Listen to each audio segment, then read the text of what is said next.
Picture the English Channel, not as water, but as a river valley where mammoths grazed and humans hunted, where families built homes and children played, where entire communities thrived for thousands of years. That world drowned. Between 20,000 and 6,000 years ago, sea levels rose approximately 120 meters. 400 feet of water swallowing coastlines across the planet. An area the size of South America disappeared beneath the waves. Not over millions of years, not even over millennia, within centuries, within generations. The land we call Doggerland, connecting Britain to mainland Europe, was home to thousands of people before the ocean claimed it. Their hunting grounds became fishing grounds. Their river valleys became shipping lanes. Their entire world now lies beneath the North Sea, unexplored, forgotten. And here's where it gets interesting. This wasn't just about rising water. Over 35 genera of large mammals went extinct in North America alone during this period. Entire ecosystems vanished. The megafauna that had dominated the landscape for millions of years, gone. The plants they fed on, transformed. The predators that hunted them, forced to adapt or die. Think about what that means. The world our ancestors knew was fundamentally, catastrophically different from ours. This wasn't ancient history to them. It was lived trauma, passed down in flood myths that span every continent. Stories of a world that drowned, told around fires generation after generation. We live in the aftermath. Our stable coastlines, our predictable seasons, our familiar climate, these are the exception, not the rule. For most of human history, the world was wilder, more dangerous, more uncertain. Tonight we're going to explore those lost worlds, the landscapes that vanished, the people who survived. The transformations that quietly reshaped everything about how humans lived on this planet. This is a long journey, perfect for settling in, for letting your mind wander through deep time. Before we dive into these drowned worlds, I want to say hello to everyone settling in tonight, wherever you're listening from. Maybe it's sunrise in Tokyo, midday in London, or deep night in Los Angeles. We're scattered across time zones, but we're here together, exploring the same ancient mysteries. If you'd like, drop your city and local time in the comments. There's something beautiful about knowing this community spans the entire globe. And if this kind of journey speaks to you, consider subscribing. No pressure, just an invitation. Now let's travel back to when the ice began to crack. Picture yourself standing on a beach in Norfolk, on England's eastern coast. The North Sea stretches before you, gray and cold, waves rolling in with that particular relentless rhythm oceans have. Now imagine walking, not into the water, but across it. Walking northeast across dry land, through river valleys and forests, past herds of red deer and wild boar, all the way to Denmark, to the Netherlands, to Germany. Impossible, right? But 9,000 years ago, you could have done exactly that. The North Sea wasn't a sea at all. It was a landscape, a homeland, a place where people lived and hunted and raised their children for thousands of years. We call it Doggerland, named after the Dogger Bank, a shallow area where fishing trawlers have pulled up more than just fish. They've hauled up the bones of extinct animals, stone tools, human artifacts, the physical remnants of a drowned world. This is our first destination, the most recently lost of the Ice Age worlds. Here's the thing. When we think about lost lands, we imagine wastelands, marginal territories, places people might have passed through but never really called home. Doggerland was nothing like that. At its maximum extent, it covered approximately 46,620 square miles. That's larger than modern England. This wasn't some narrow land bridge people scurried across. It was prime real estate. Picture this. Around 10,000 BCE, Doggerland was a hunter's paradise. Massive river systems drained from the melting glaciers to the north, carving valleys through rolling hills. These rivers, some as large as the Thames or Rhine, created wetlands teeming with waterfowl. Forests of birch, pine, and hazel spread across the landscape. Red deer moved in herds, wild horses, aurochs, those massive wild cattle that stood 6 feet tall at the shoulder, wild boar rooted through the undergrowth. And the coasts.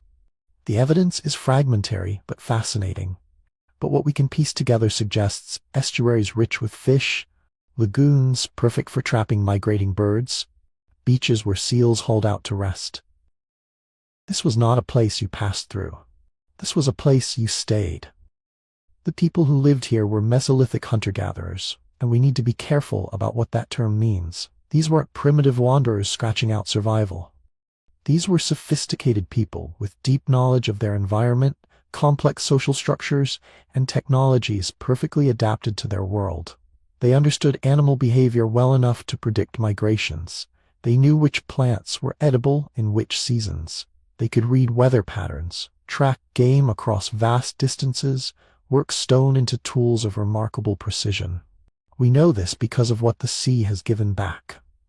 Since the 1930s, fishing trawlers working the North Sea have been pulling up artifacts, not occasionally, regularly.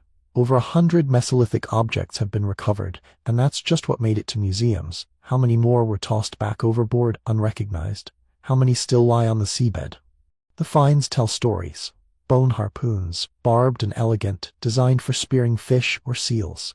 Worked flints, scrapers, blades, microliths, showing the same technological traditions found on both sides of the North Sea.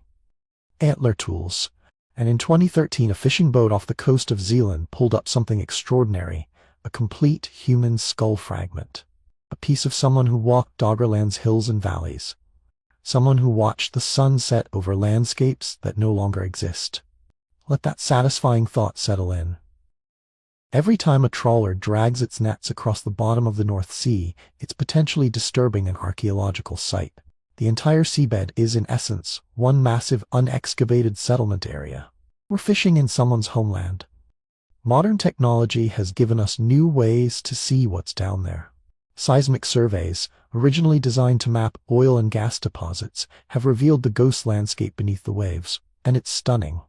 River valleys snake across the seabed. Ancient coastlines trace paths now 120 feet below the surface. Hills and ridges that once stood above the landscape. The surveys show a terrain as varied and complex as any modern landscape. This wasn't flat, it wasn't featureless. It was a world. Some researchers have even identified what might be settlement sites, places where the seabed shows unusual features, possible remains of structures, concentrations of material that don't match natural geology. We can't excavate them. Not yet. Not easily. But they're there, waiting. Think about what that means. Beneath one of the world's busiest shipping lanes, beneath oil rigs and fishing grounds, an entire chapter of human history lies preserved in mud and sand. Stories we'll never hear. Technologies we'll never see. Cultures that thrived and adapted and ultimately had to flee as their world slowly, inexorably drowned. Because that's what happened. The ice melted, sea levels rose, and Doggerland began to shrink. This didn't happen overnight. Around 10,000 BCE, Doggerland was at its maximum extent, a vast lowland connecting Britain to Europe. By 9000 BCE, it was still substantial, but beginning to fragment as rising seas pushed in from the north and south. By 8000 BCE, you could still walk from Britain to the continent, but you'd be crossing a much narrower strip of land, with water visible on both sides. The land bridge was still walkable around 8000 BCE. People were still living there, hunting, fishing, raising families. They must have noticed the changes. Coastlines that their grandparents knew were gone. River mouths that had been inland were now tidal. Hunting grounds gradually transformed into salt marsh, then shallow lagoons, then open water. How do you process that kind of change? How do you explain to your children that the world is literally shrinking beneath your feet? Some families would have moved inland, following the retreating coastline. Others might have adapted, becoming more focused on marine resources as the land became more island-like. The genetic evidence suggests movement in both directions. People from Doggerland spreading into Britain and onto the continent, carrying their genes, their technologies, their stories. Because here's what's really fascinating. When geneticists study ancient DNA from Mesolithic Britain and continental Europe, they find connections, shared ancestry.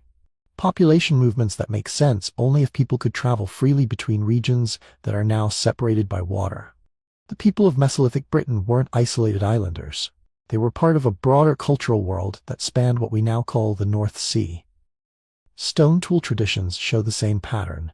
The microliths, tiny stone blades used in composite tools, found in Britain match those from Denmark, the Netherlands, northern Germany. not just in general style but in specific manufacturing techniques. These people were connected, trading, sharing ideas, probably intermarrying. Doggerland wasn't a barrier between Britain and Europe, it was the connection, the heartland. And then came the Storegga slide. Around 6200 BCE, something catastrophic happened off the coast of Norway. An underwater landslide, massive, unprecedented, sent approximately 780 cubic miles of sediment sliding down the continental shelf. That's an almost incomprehensible volume. Picture a mountain range collapsing into the sea. The displacement generated a tsunami. Not a large wave, but a series of them, radiating out across the North Sea, the Norwegian Sea, the North Atlantic. When these waves hit Scotland, they reached heights up to 25 meters, 80 feet. Walls of water smashing into coastlines, racing inland, drowning everything in their path. What did this do to Doggerland? The honest answer is that we don't know for certain. Doggerland was already shrinking by 6200 BCE, already fragmented into islands and marshlands. The tsunami didn't create the drowning, that was happening anyway, driven by rising seas. But it may have delivered a final catastrophic blow.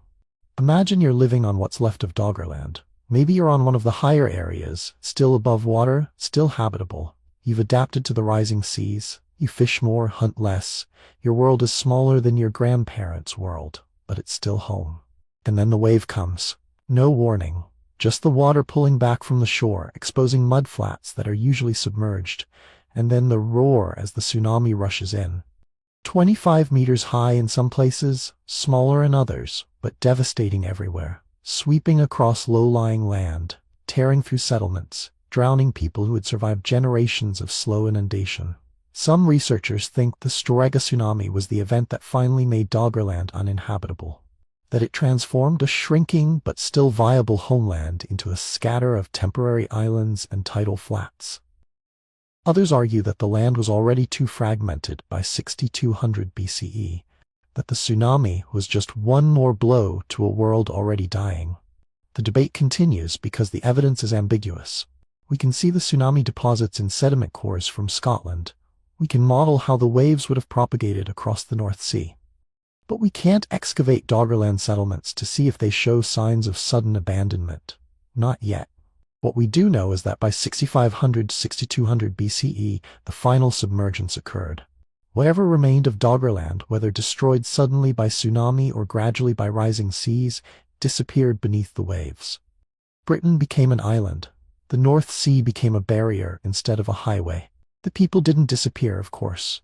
They moved to Britain, to the continent, carrying their memories, their stories, their knowledge, and maybe, just maybe, carrying stories of the flood. Here's something that should bother you more than it probably does. Flood myths exist in cultures across the world. The story of a great deluge that drowned the world appears in Mesopotamian texts, in Greek mythology, in Hindu tradition, in indigenous American stories. We usually treat these as pure mythology, as symbolic or religious narratives with no historical basis. But what if some of them are memories, not of a global flood? That didn't happen. But of real floods, real drownings, real landscapes lost to rising seas. The people of Doggerland watched their world drown over generations.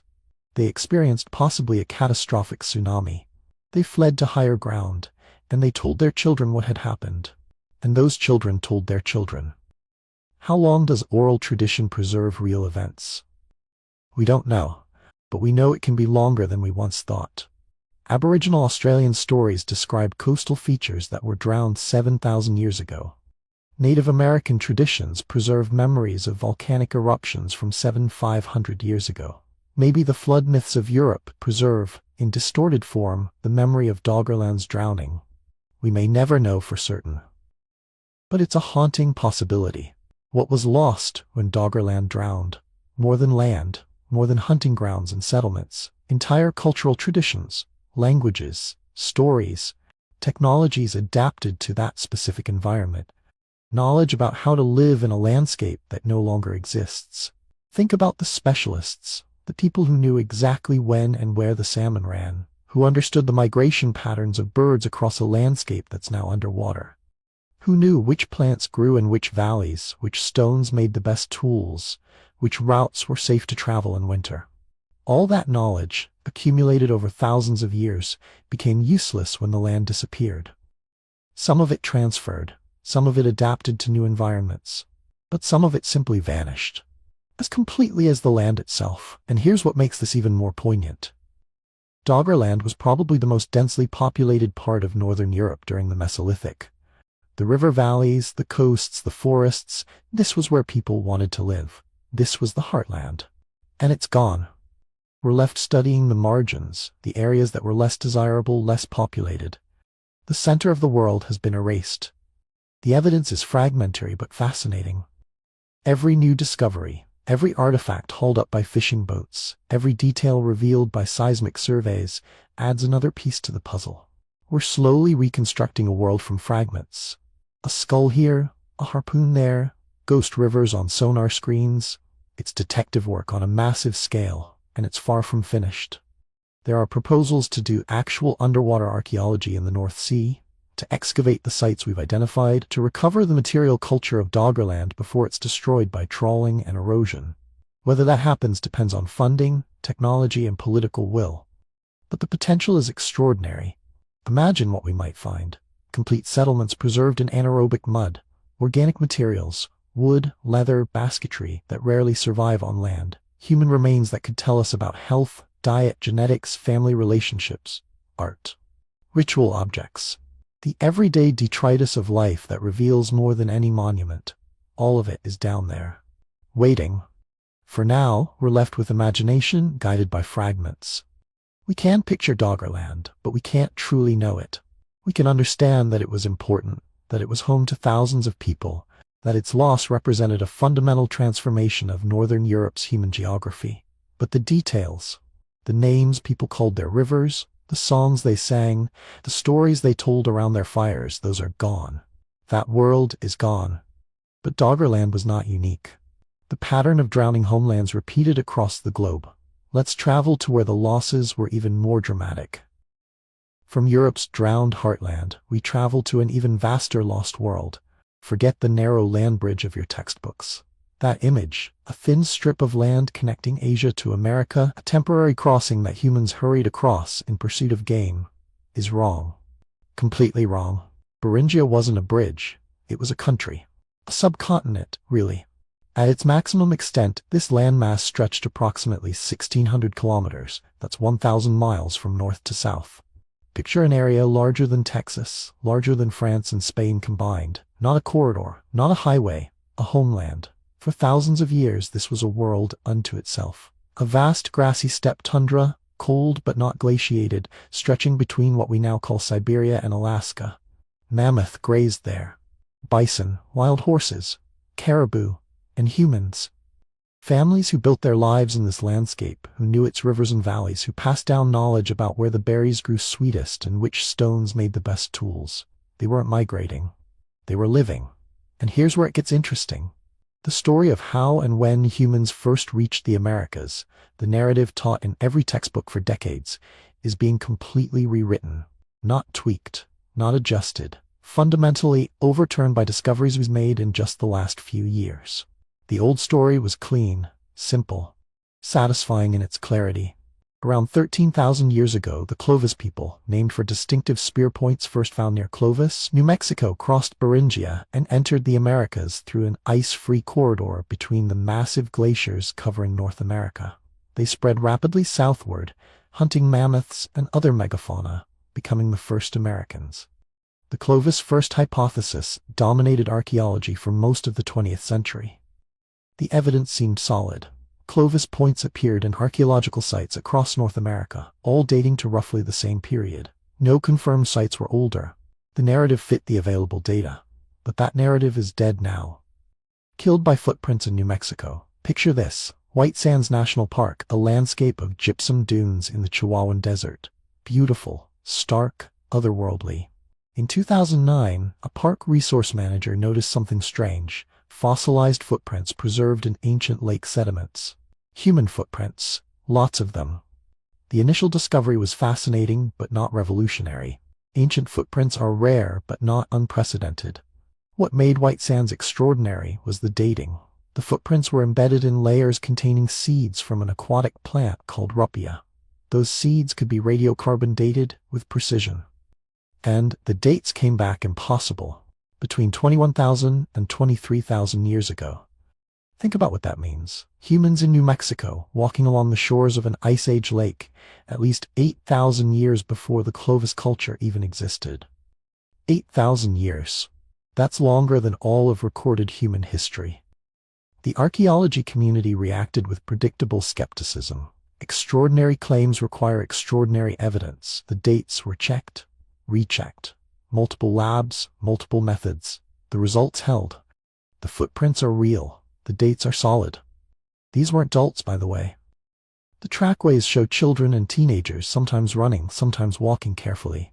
One remarkable sequence shows a young person, probably a teenager based on foot size, carrying a toddler for nearly a mile, setting the child down occasionally to rest, then picking them up again. You can see where the teenager's footprints deepen under the added weight. You can see where the toddler's feet briefly touch the ground. It's one of the most intimate glimpses of Ice Age life ever discovered, and it demolishes the Clovis first hypothesis completely. But White Sands isn't alone. Monte Verde, a site in southern Chile, has yielded evidence of human occupation dating to 14,500 years ago. That's important for two reasons. First, it's older than Clovis. Second, it's in Chile. If humans were in southern South America 4,500 years ago, they must have entered the Americas considerably earlier to have time to migrate that far south. The evidence keeps accumulating. Sites in Oregon, Texas, Florida, all showing human presence before Clovis. Not by centuries, by millennia. So when did humans actually arrive in the Americas? The honest answer is that we don't know, but it was almost certainly earlier than 20,000 years ago.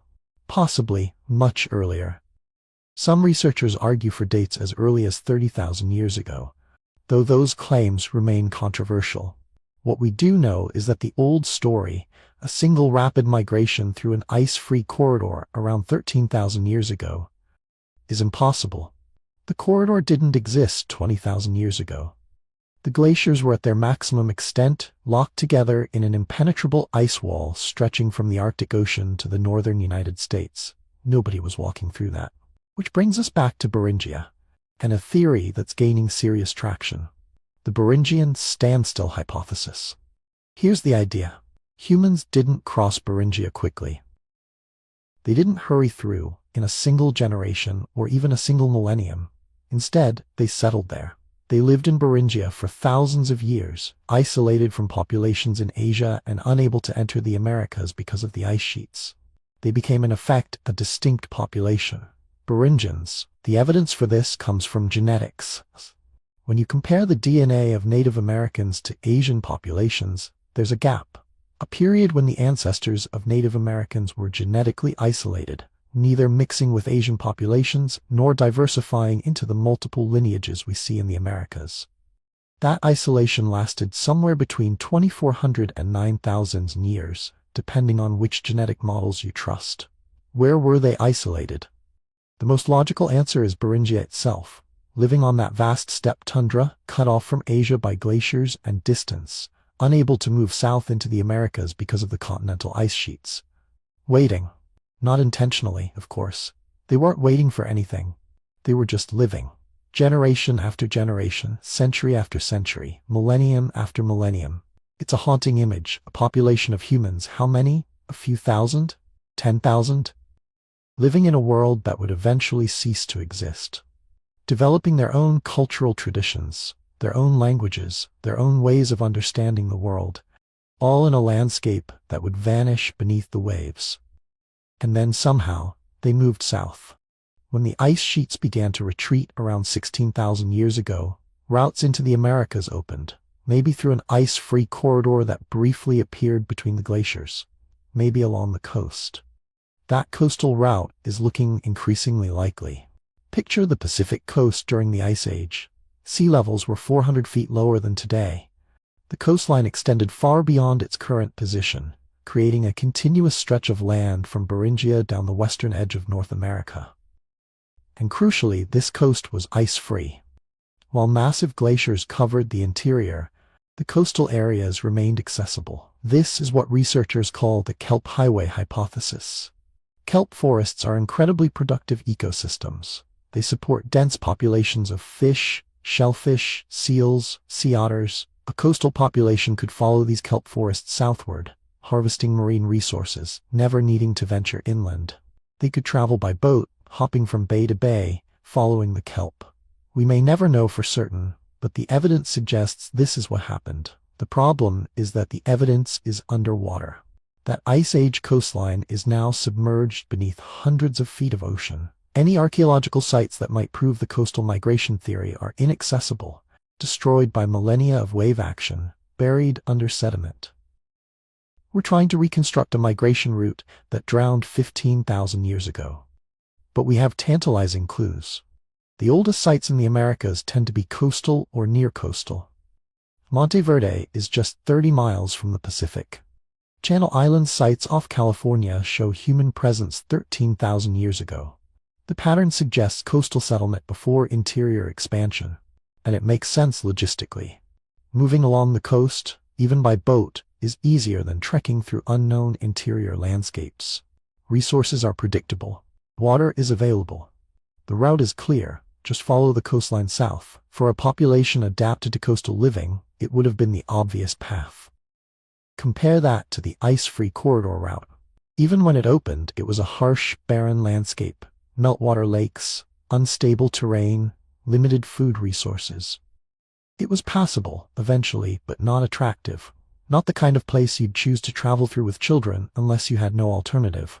The coastal route, by contrast, would have been relatively easy. Not comfortable. This was still the Ice Age. Still a challenging environment, but manageable. And it explains how humans reached southern South America so quickly.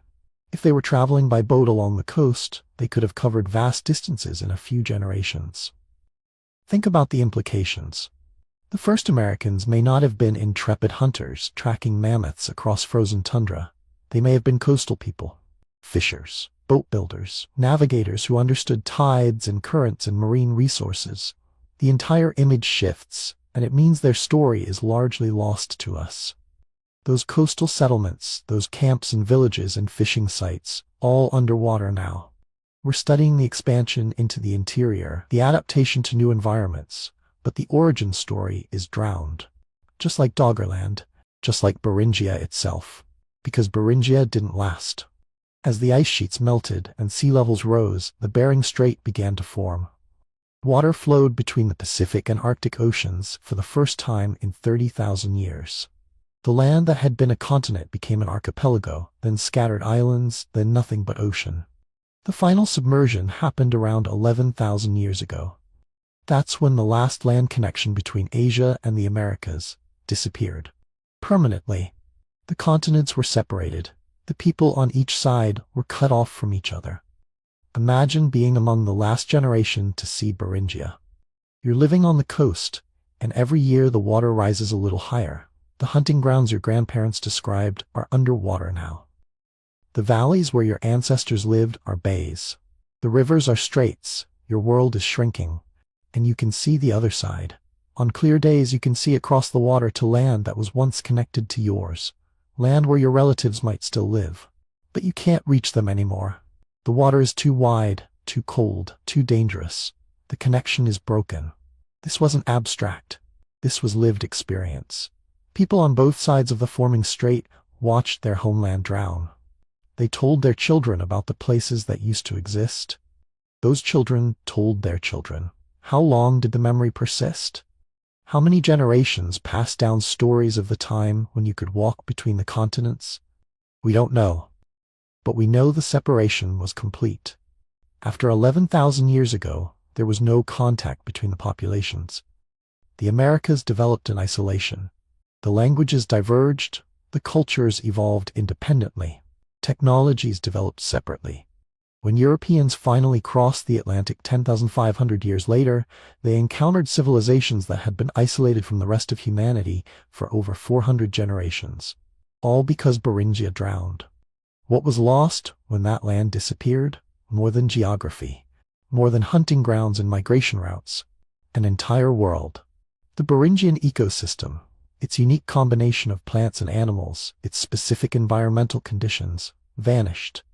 The Beringian people, if they were indeed a distinct population, were absorbed into the populations on either side of the new strait. Their languages, their stories, their accumulated knowledge about living in that specific landscape, all became irrelevant when the landscape ceased to exist. Some of it transferred. The descendants of Beringians became the indigenous peoples of the Americas on one side, the native peoples of Siberia on the other. They carried forward genetic heritage, possibly some cultural traditions, certainly the fundamental human adaptability that had allowed their ancestors to thrive in Beringia in the first place. But the specific knowledge, which plants grew in which Beringian valleys, where the herds migrated across that particular landscape, which stones from which Beringian rivers made the best tools, that knowledge died with the land. You can't pass down information about a place that no longer exists. The next generation has no use for it. And here's what makes this particularly poignant. Beringia was probably more densely populated than the harsh environments on either side. The steppe tundra, while cold, was productive. It supported vast herds of herbivores, which supported human populations. This was a good place to live by Ice Age standards, and it's completely gone. We're left studying the margins, Alaska, Siberia, while the heartland lies beneath the Bering Sea. The archaeology is challenging, but not impossible. The Bering Strait is relatively shallow, only about 50 meters deep on average. The drowned landscape is accessible to modern survey technology. Researchers have identified ancient river channels, lake beds, coastal features. They've even found some artifacts dredged up by fishing vessels, stone tools, mammoth bones with butchering marks. But systematic underwater archaeology in the Bering Strait hasn't happened yet. It would be expensive, technically difficult, and politically complicated. The area spans international waters and territories of both the United States and Russia. But the potential is extraordinary. Somewhere down there are the settlements, the campsites, the hunting grounds of the Beringian people. The material culture that could tell us how they lived, what they believed, how they adapted to their environment. For now, we're reconstructing Beringia from fragments. Genetic data, climate models, scattered artifacts, the testimony of the land itself, read in sediment cores and pollen samples. We can say with confidence that Beringia existed, that humans lived there, that it was a distinct world with its own character. But the details, the human details, the names and stories and daily realities, those remain elusive. The rewriting of American prehistory continues. Every few years, another discovery pushes the dates back further or reveals new complexity. The White Sands footprints are just the latest in a series of finds that have demolished old certainties. There will be more. There are probably sites underwater, sites in areas we haven't surveyed, sites misidentified or misdated in museum collections. The story of how humans reached the Americas is still being written, but we know this much. It was earlier than we thought. It was more complex than we imagined. It probably involved coastal migration and boats and maritime adaptation. And it began in a lost world called Beringia, where people lived for thousands of years before moving on to populate 2 continents. Those people were our ancestors. The indigenous peoples of the Americas carry their genetic heritage. Their achievements, the civilizations of the Maya and Inca, the mound builders of North America, the sophisticated societies that Europeans encountered, all trace back to those Beringian populations. To people who survived an ice age, who adapted to a harsh environment, who eventually found their way into new lands and built new worlds. And then the water rose. The homeland drowned. The connection broke. The descendants on each side of the strait were separated forever, watching the last islands disappear beneath the waves, unable to walk home again. The drowning of Beringia separated continents. But in Australia, the rising seas had already isolated an entire world and transformed its people in ways we're only beginning to understand. From the Americas, we travel to the oldest continuous culture on Earth.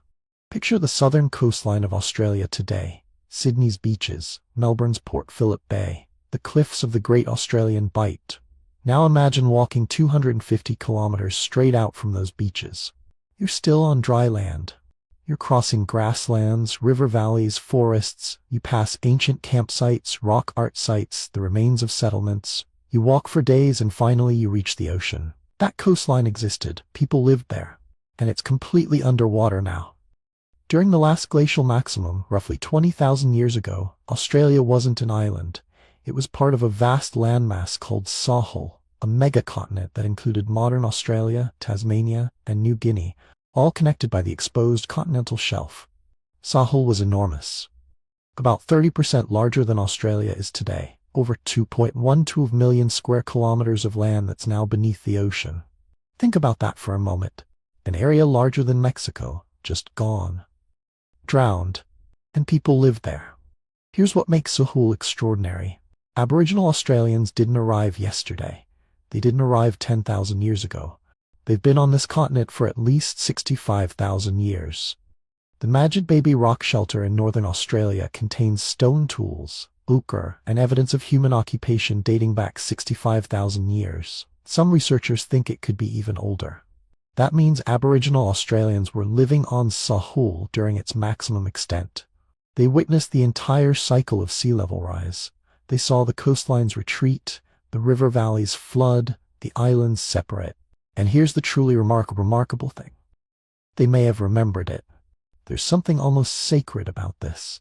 We're talking about oral traditions that potentially preserve actual geographic memories from 7,000, 8,000, maybe even 12,000 years ago. Not myths, not metaphors. Actual descriptions of coastal features that can be verified by marine geology. Let me explain what I mean. In 2015, a team of researchers led by Patrick Nunn analyzed Aboriginal oral traditions from 21 different locations around the Australian coast. They were looking for stories about the sea rising, about islands forming, about coastal landscapes changing. What they found was striking. The stories described specific geographic features, bays, islands, coastal plains that are now underwater. And when they compared these descriptions to marine geology data, to sea level reconstructions, to bathymetric surveys of the ocean floor, they matched. The stories were accurate. Not vaguely accurate, precisely accurate. Stories from Spencer Gulf in South Australia described when the Gulf was dry land, when you could walk across it.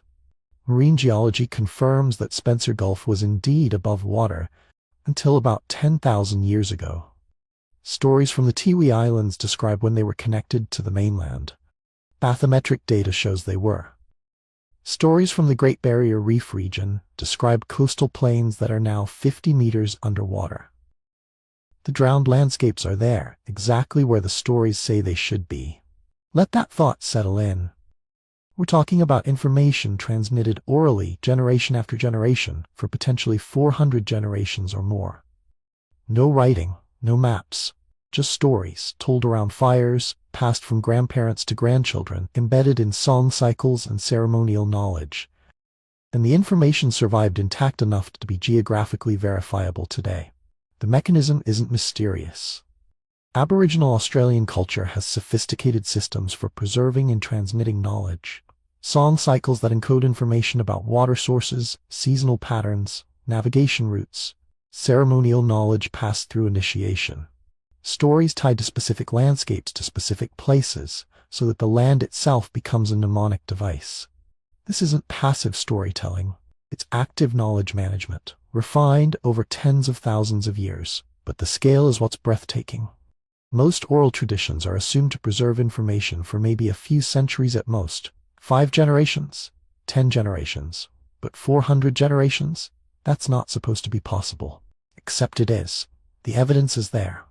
Now let's talk about what was lost when Sahul drowned. The coastline of Sahul extended approximately 250 to 300 kilometers beyond modern Australia's coast. That's not uniform. Some areas extended further, some less. But on average, the shoreline was hundreds of kilometers out. And coastlines are where people want to live. They're productive, rich in resources. Fish, shellfish, seabirds, marine mammals. Estuaries where rivers meet the sea, creating incredibly fertile environments. During the Ice Age, when the interior of Australia was even more arid than it is today, those coastal zones were probably the most densely populated parts of the continent. All of that is underwater now. The campsites, the shell middens, The rock art sites that were probably near the coast, the sacred sites, the places where ceremonies were held, the landscapes that were woven into song cycles and stories. Gone. Drowned under 50 to 100 meters of water. We can reconstruct some of it. Marine surveys have identified ancient river channels cutting across the continental shelf. The Murray River, which today empties into the ocean at South Australia, used to flow another 150 kilometers across exposed land before reaching the sea. Researchers have mapped its drowned course. They found the ancient estuary, now 80 meters underwater. That estuary would have been prime real estate. A massive river mouth, teeming with fish, surrounded by wetlands. People would have lived there. Their sites are down there somewhere.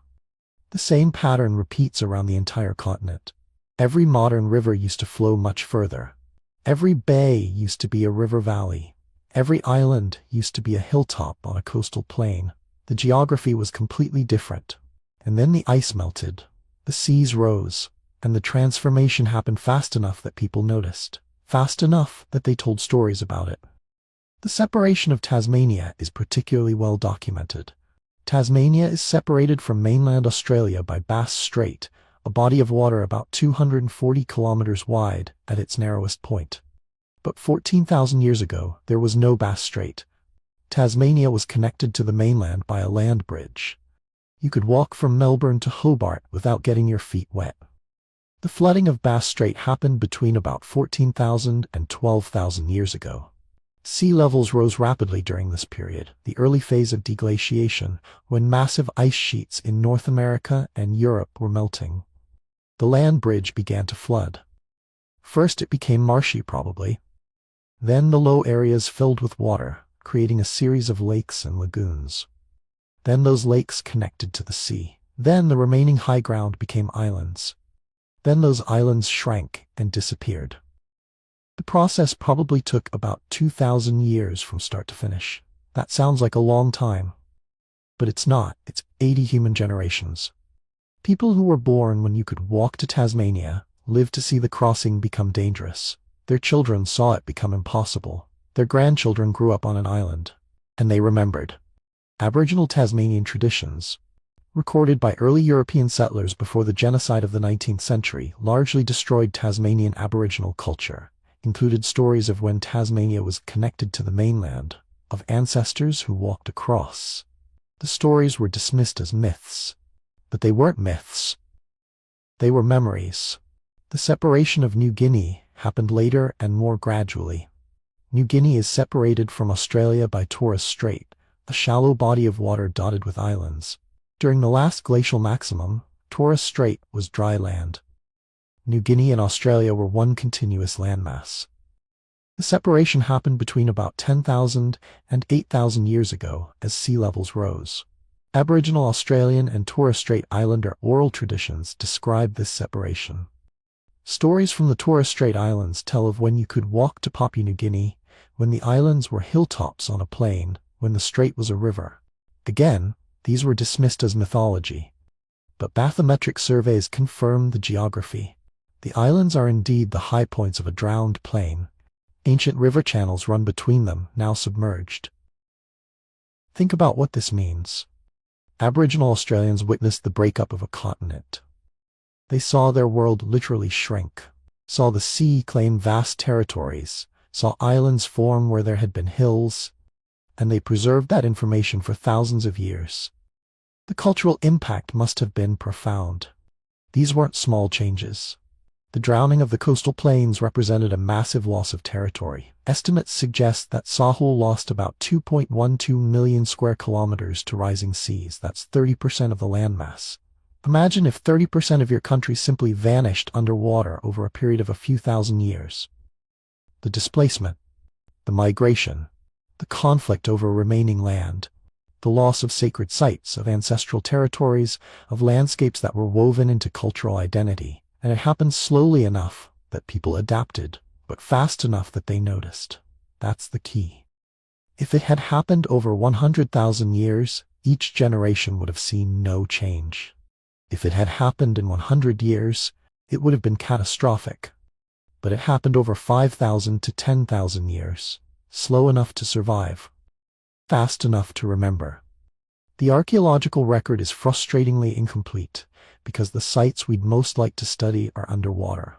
The coastal settlements, the places where population was probably densest, the areas that would tell us the most about how people lived, they're all beneath the ocean. We're left studying the interior, the highlands, the areas that were probably less intensively occupied.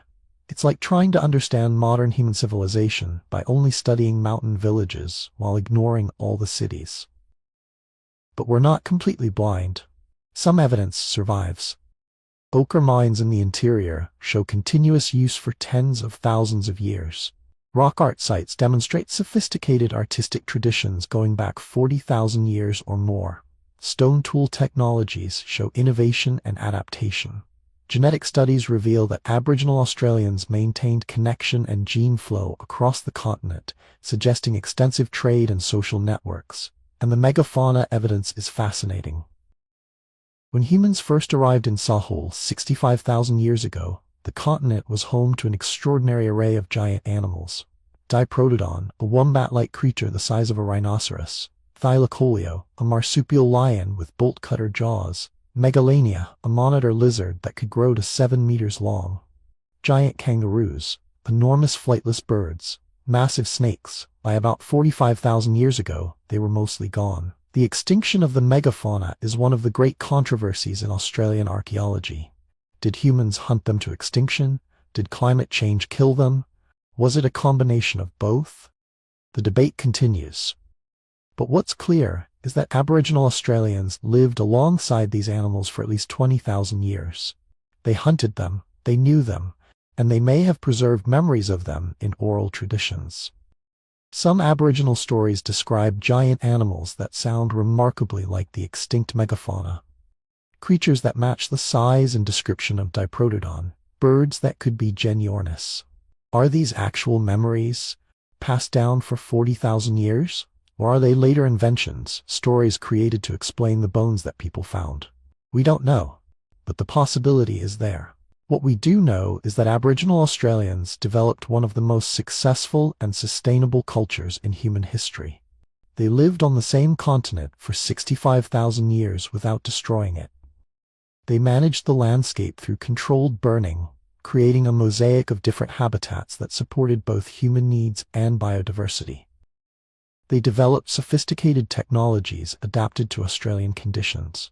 They created complex social systems, trade networks spanning thousands of kilometers, artistic traditions of remarkable sophistication, and they preserved knowledge. That's what makes the oral traditions of coastal flooding so significant. They're not just interesting stories.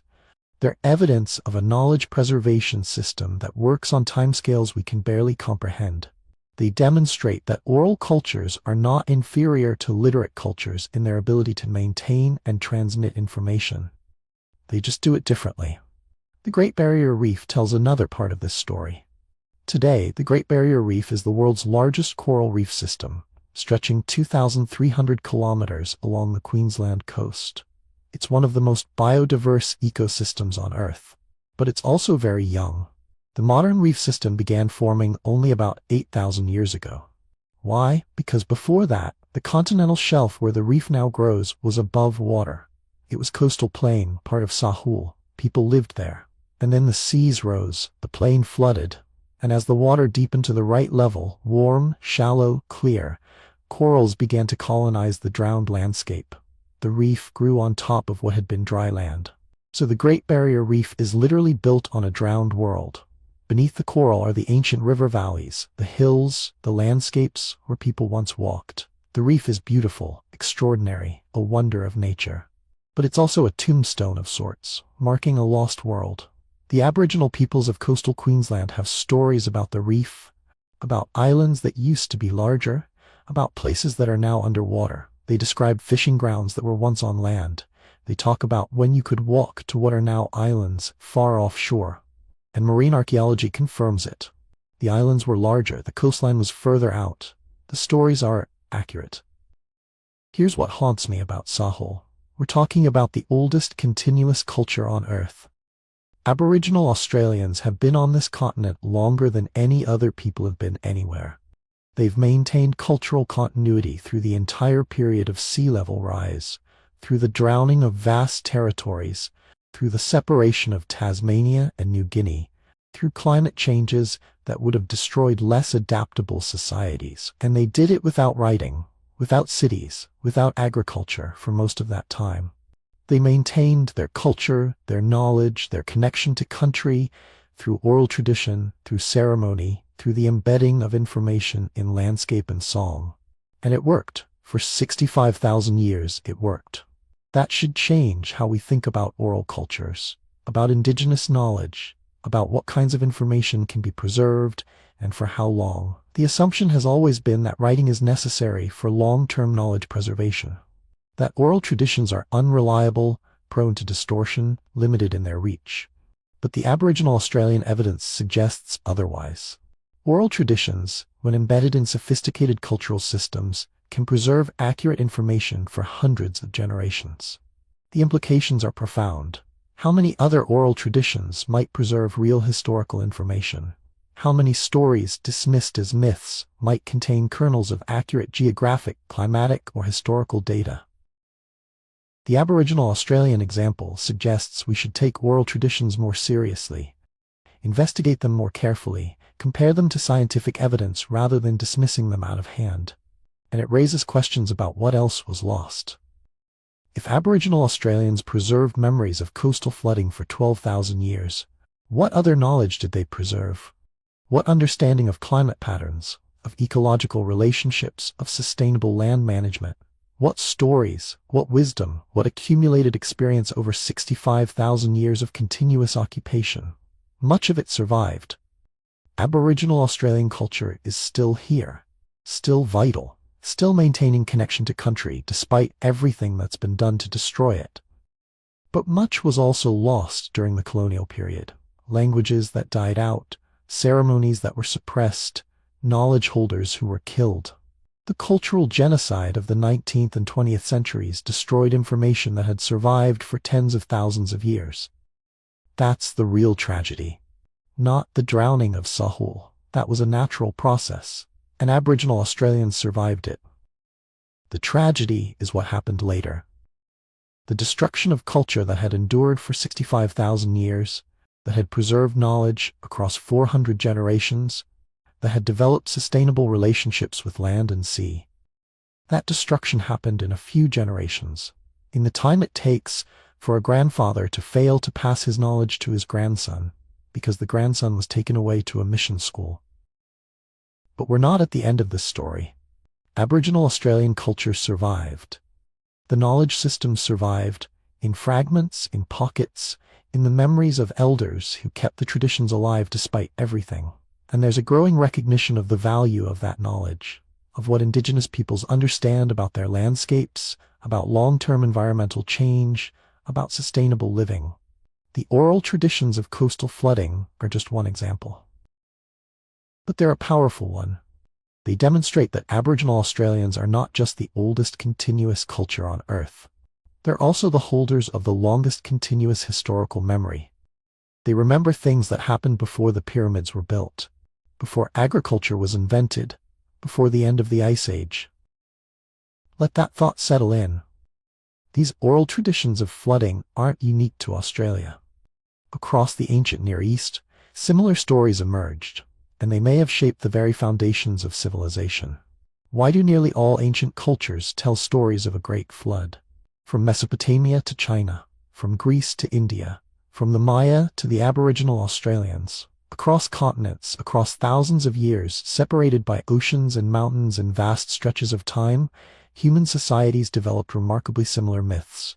The Great Deluge, waters rising to cover the earth, a handful of survivors, the destruction of an old world and the birth of a new one. For most of history, these stories were understood as either divine revelation or pure mythology. Religious texts like the Bible's flood narrative were taken as literal truth by believers, dismissed as fiction by skeptics. Nobody seriously considered a third possibility, that they might be memories.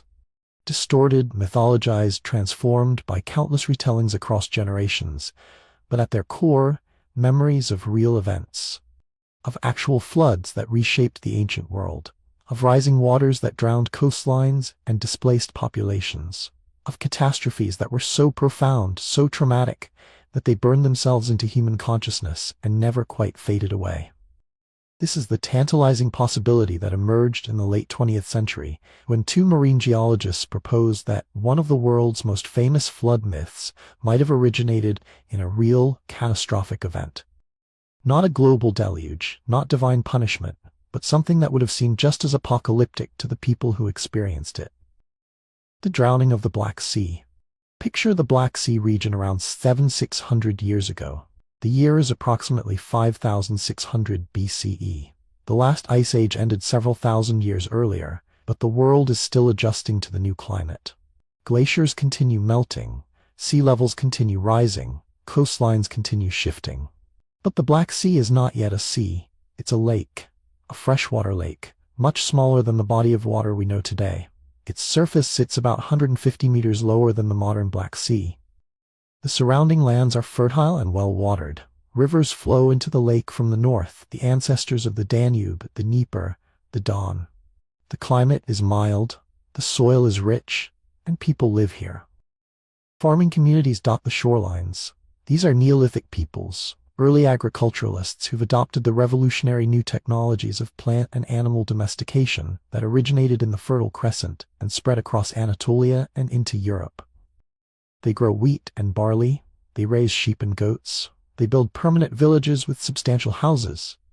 Life is good here, by the standards of 5,600 BCE. The lake provides fish, the land provides crops, the forests provide game and timber. These communities are thriving. To the south beyond the hills lies the Mediterranean Sea. It's been rising for thousands of years as the great ice sheets melt. Slowly, inexorably, the water level climbs. And between the Mediterranean and the Black Sea Lake lies a narrow strip of land. The natural dam, the Bosphorus Valley. In this era, it's dry land, a barrier holding back the Mediterranean. The Black Sea Lake sits in its basin, fed by rivers, losing water to evaporation, maintaining a stable level well below the world ocean. And then, according to the hypothesis proposed by geologists William Ryan and Walter Pittman in the late 1990s, the dam breaks. The Mediterranean finally rises high enough to overtop the Bosphorus Valley. Water begins trickling through. The trickle becomes a stream. The stream becomes a torrent. And the torrent becomes a cataclysm. Ryan and Pittman calculated that at its peak, water poured through the breach at a rate 200 times the volume of Niagara Falls. Imagine that. Not a waterfall, a horizontal flood, a wall of seawater rushing through a narrow channel, exploding into the Black Sea basin with unimaginable force. The lake begins to rise. Not slowly, not gradually, but at a rate of about 6 inches per day. That doesn't sound like much until you think about what it means for people living on those shores. Every day, the water is further inland. Every week, familiar landmarks disappear. Villages are abandoned, fields are drowned, people flee inland, carrying what they can, leaving behind everything too heavy to transport. The flood continues for months, maybe years. The Black Sea rises approximately 150 meters total. Thousands of square miles of land vanish beneath the waves. The freshwater lake becomes a saltwater sea, connected permanently to the world ocean. The entire ecology transforms. Freshwater fish die. Marine species move in. The shoreline stabilizes at its new, much higher level. And the people who live through this? They remember. They tell their children about the rising waters, about the drowned villages, about the old world that disappeared beneath the sea. Their children tell their children. The story spreads. It mutates. It acquires religious significance. It becomes myth, and maybe, just maybe, it becomes the flood narrative in the Epic of Gilgamesh. The story of Utnapishtim, who survived a great deluge sent by the gods. The story that was written down in cuneiform tablets in ancient Mesopotamia, predating the biblical flood account by at least 1,000 years. The story that may itself be based on even older Sumerian traditions. Maybe it becomes Noah's flood. The story of a righteous man who builds an ark, saves his family and representatives of all animal species, survives the destruction of the world. The story that appears in Genesis, that became central to Jewish, Christian, and Islamic tradition. This is the Black Sea Deluge hypothesis. And when Ryan and Pittman published it, it caused a sensation. Here was a scientific explanation for one of humanity's most persistent myths. Here was evidence that the Bible might contain, buried within its religious narrative, memories of real geological events. The evidence seemed compelling. Sonar surveys of the Black Sea floor revealed ancient shorelines now submerged more than 100 meters below the surface. Underwater expeditions found what appeared to be stone tools and wooden structures. Sediment cores showed a sudden transition from freshwater to saltwater species, dated to approximately 7,600 years ago. The geology supported the hypothesis. But here's where it gets complicated. Not all scientists agree.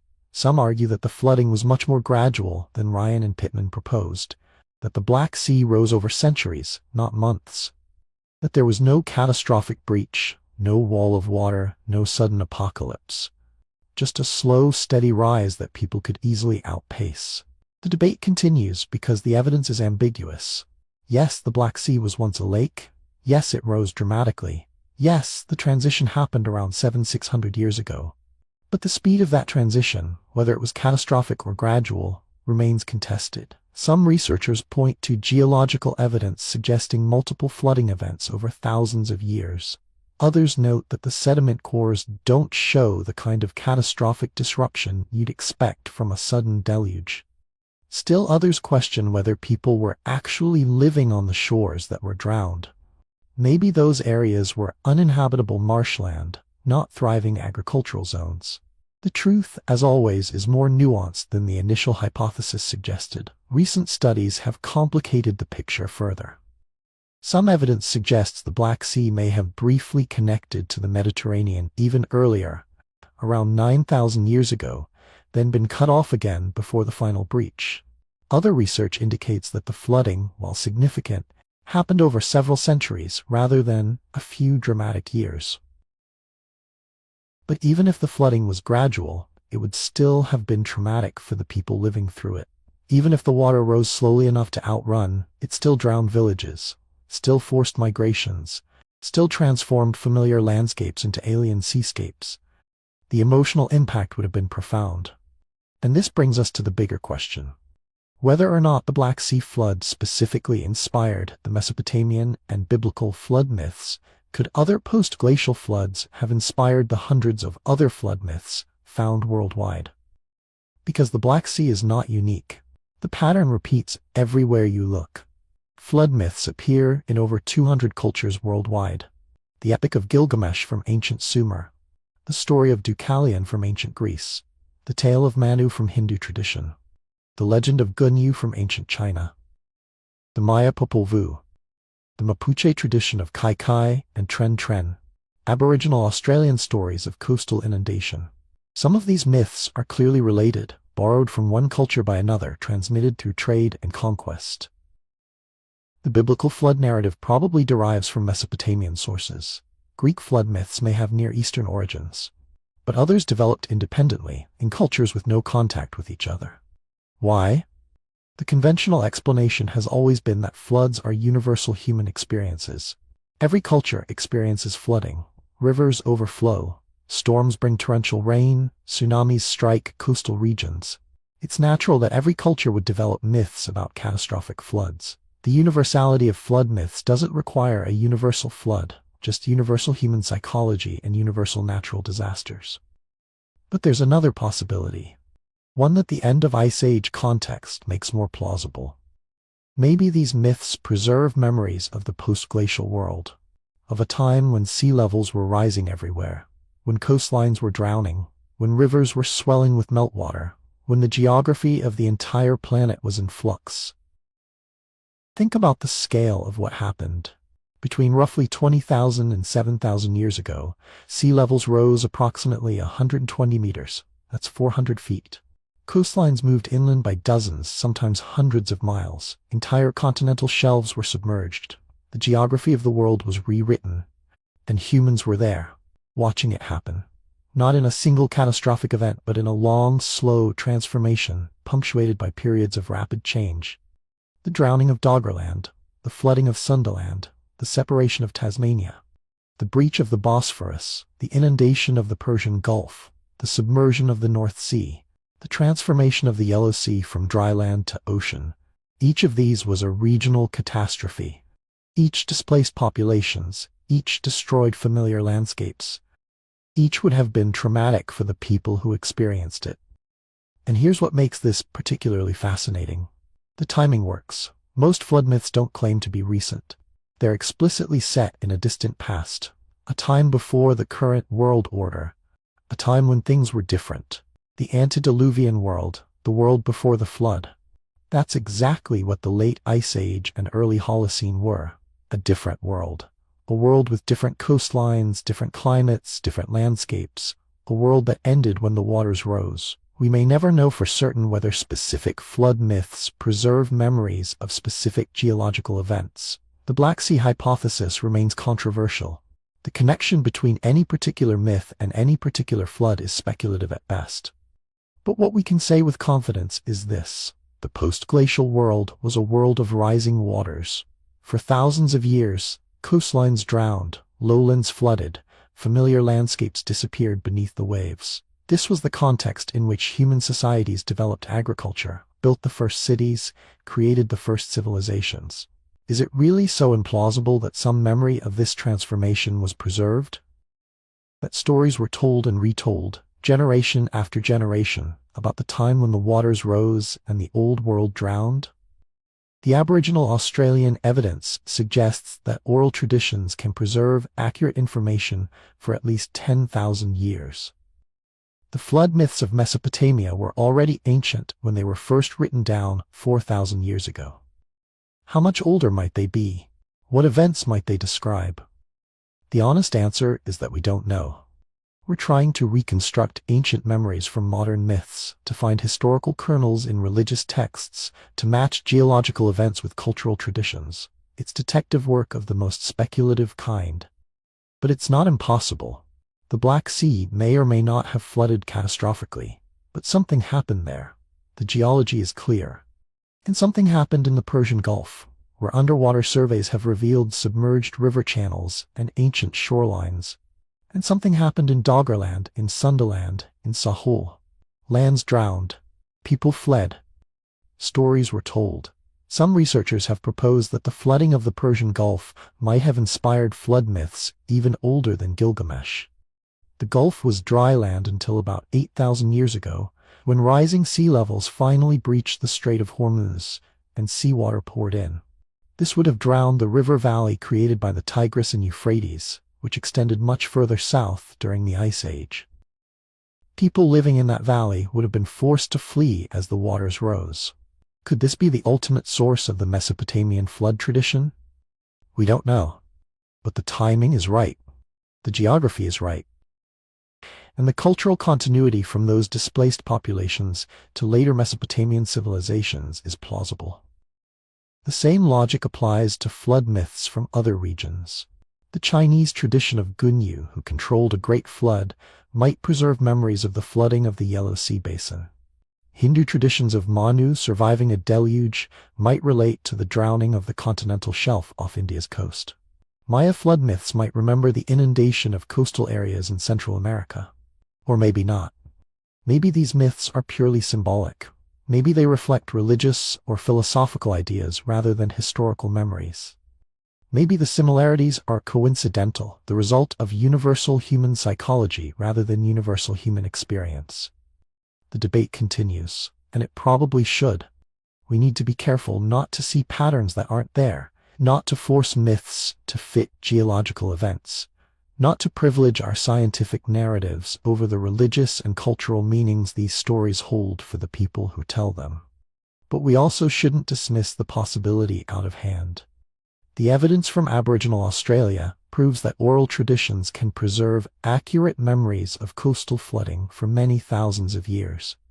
If it happened there, it could have happened elsewhere. The question is not whether it's possible. We know it's possible. The question is whether it actually happened. And that's a question we may never fully answer. What we can say is this: whether or not specific myths preserve specific memories, the end of the Ice Age was an era of floods. Real floods, catastrophic floods, floods that transformed the world and displaced countless human populations. The post-glacial rise in sea level was one of the most dramatic geographical transformations in human history. It happened during the exact period when human societies were developing the cultural institutions, agriculture, permanent settlements, complex social structures that would eventually produce civilizations. Those civilizations emerged in a world shaped by rising waters. They told stories about floods. They built their religious traditions around narratives of divine judgment and watery destruction. They preserved, in myth and legend, the memory of a time when the waters rose and the old world ended. Maybe those memories are accurate. Maybe they're symbolic. Maybe they're some combination of both. We may never know for certain, but the possibility remains. Haunting, tantalizing, a reminder that the stories we tell about our past might be more than just stories, that mythology might preserve history, that the ancient world might be speaking to us still if only we learned to listen. But the end of the Ice Age didn't just drown lands, it transformed the ones that remained. In what is now the Sahara, a green paradise was about to vanish. Picture this. Imagine hippos swimming where the Sahara's dunes now stand, herds of cattle grazing under acacia trees, crocodiles basking along the banks of rivers that no longer exist, and families of ancient humans fishing in freshwater lakes that have since vanished into memory and sand. Not a mirage, not a fantasy, but a real world. A world as green and alive as any savanna in East Africa today. It's difficult to reconcile this vision with our modern image of the Sahara, an ocean of golden sand, wind-blown and silent, stretching from the Atlantic to the Red Sea, broken only by the rare oasis or the skeletons of lost caravans. But here's the thing. The Sahara was not always a desert. For thousands of years, it was a paradise. This is the story of the African humid period, a time when the climate itself shifted and the heart of North Africa blossomed. Between about 11,000 and 5,000 years ago, the Sahara received monsoon rains. Not just a little more moisture, but enough to transform the landscape entirely. Rivers flowed where there are none today. Lakes covered vast depressions, some larger than entire countries. Grasslands, woodlands, and wetlands spread across what is now the world's largest hot desert. Think about that for a moment. The Sahara, covering over 9 million square kilometers, once supported not just life but abundance, an ecosystem teeming with animals and people. The proof is written in the rocks, in the sediments, and in the art left behind by those who lived through this green age. Let's step into this lost world more closely. Imagine standing atop a sandstone plateau in what is now southern Algeria, in a place called Tassili Najer. The year is 7000 BCE, about 9,000 years ago. The air is warm, carrying the scent of grass and wildflowers. Below you, a river winds its way through the valley, its banks alive with reeds and papyrus. On the horizon, a herd of antelope moves through the gently rolling grassland, watched by a family of humans in skin robes, tending their cattle. All around you, the sandstone walls are covered with paintings and engravings, not just simple stick figures, but detailed, expressive art. Images of swimming people, cattle with long horns, and aquatic animals, hippos, crocodiles, turtles. Some scenes show herds of wild animals, giraffes and elephants, drawn with a familiarity that speaks of daily encounters, not distant dreams. There are even depictions of boats, paddled by people across wide waters. The Tassili Najer rock art is famous for its variety and sophistication. Archaeologists have catalogued more than 15,000 individual images, many dating back over 8,000 years. These scenes tell a story in color and line, a story of a world utterly unlike the Sahara we know. A world where water was everywhere, and humans lived in close relationship with the land and its creatures. But Tassili Najer is just one piece of the puzzle. Across the Sahara, from the mountains of Libya to the deserts of Niger and Chad, similar clues emerge. In the Ennedi Plateau, in the remote northeast of Chad, rock shelters preserve vibrant images of cattle herding, fishing, and ritual dances. In the Egyptian Western Desert, archaeological excavations have uncovered the remains of settlements next to ancient lakes, fish bones, harpoons, and the shells of freshwater mollusks left behind by people who lived by the water's edge. And then there is Lake Mega Chad. The name alone hints at its scale, but the reality is staggering. At its maximum, Lake Megachad covered about 400,000 square kilometers, an area larger than all the modern Great Lakes of North America combined, and more than twice the size of present-day Lake Victoria. It stretched across what is now Chad, Nigeria, and Cameroon. Its water supported a web of life: fish, birds, hippos, crocodiles, and the people who hunted and fished along its shores. The evidence is as concrete as it comes. Sediment cores reveal layers of lake mud, rich in fossils of aquatic life. Ancient shorelines called paleo beaches curve across the desert, visible from the air as ghostly arcs of sand and gravel. Stone tools, pottery, and the remains of huts have been found on these ancient beaches, testifying to communities who thrived on the resources of the Green Sahara. Here's what makes this so remarkable. These lakes were not isolated oases, but part of a vast network of rivers and wetlands. Some rivers flowed for hundreds of kilometers, connecting lakes and marshes, draining northward toward the Mediterranean or south into the heart of the continent. The landscape was alive, interconnected, and dynamic. How did this green miracle happen? The answer lies in the slow, rhythmic dance of the planet itself.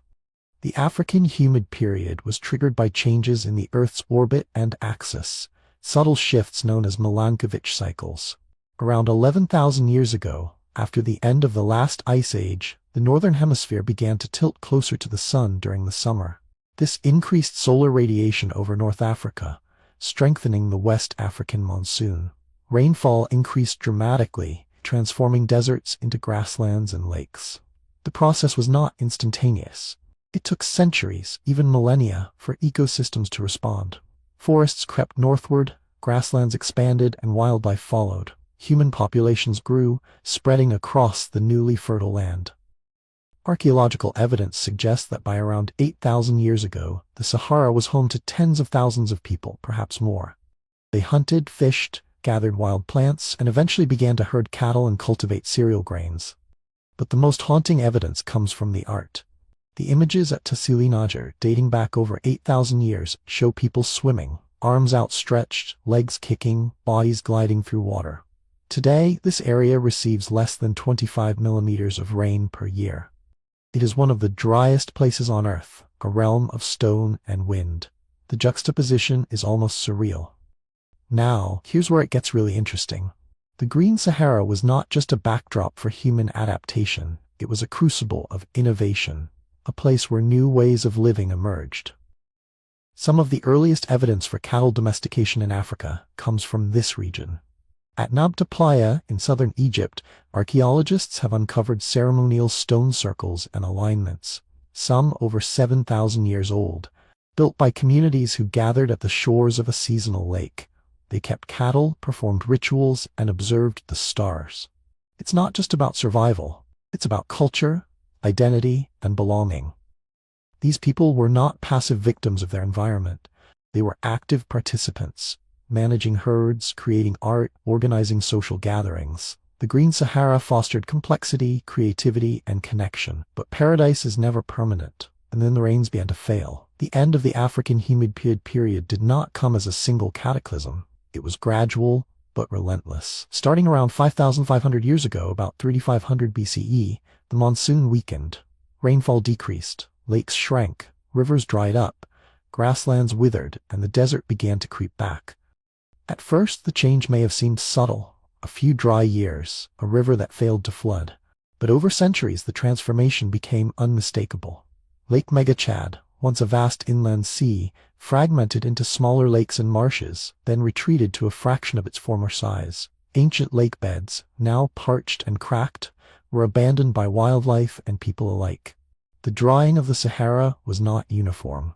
Some areas clung to moisture longer than others, sustained by lingering rains or underground springs. But the overall trend was clear. Between about 5,500 and 4,000 years ago, a span of just 1,500 years, the Sahara shifted from green savanna to arid desert. A paradise lost, erased by the slow withdrawal of the monsoon. The evidence is everywhere if you know where to look. Pollen grains, preserved in lake mud, tell a story of changing vegetation, from lush grasses to hardy desert shrubs. Animal bones disappear from archaeological sites, replaced by the remains of goats and sheep. hardier animals better suited to dry conditions. Human settlements become fewer and farther between, clustered around the last reliable sources of water. What happened to the people of the Green Sahara as their world dried up? This is where the story becomes both haunting and profound. Some stayed, clinging to shrinking oases and adapting to the new reality, but many more left, driven by necessity. They migrated, sometimes hundreds of kilometers, in search of water, pasture, and hope. One of the most important destinations was the Nile Valley. Here's the irony, and it is almost poetic. The death of the Green Sahara gave birth to one of humanity's greatest civilizations. By about 5,000 years ago, around 3000 BCE, the Nile Valley was a ribbon of life in the midst of growing desolation. The river's annual floods still nourished its banks, creating a narrow strip of fertile land amid the desert.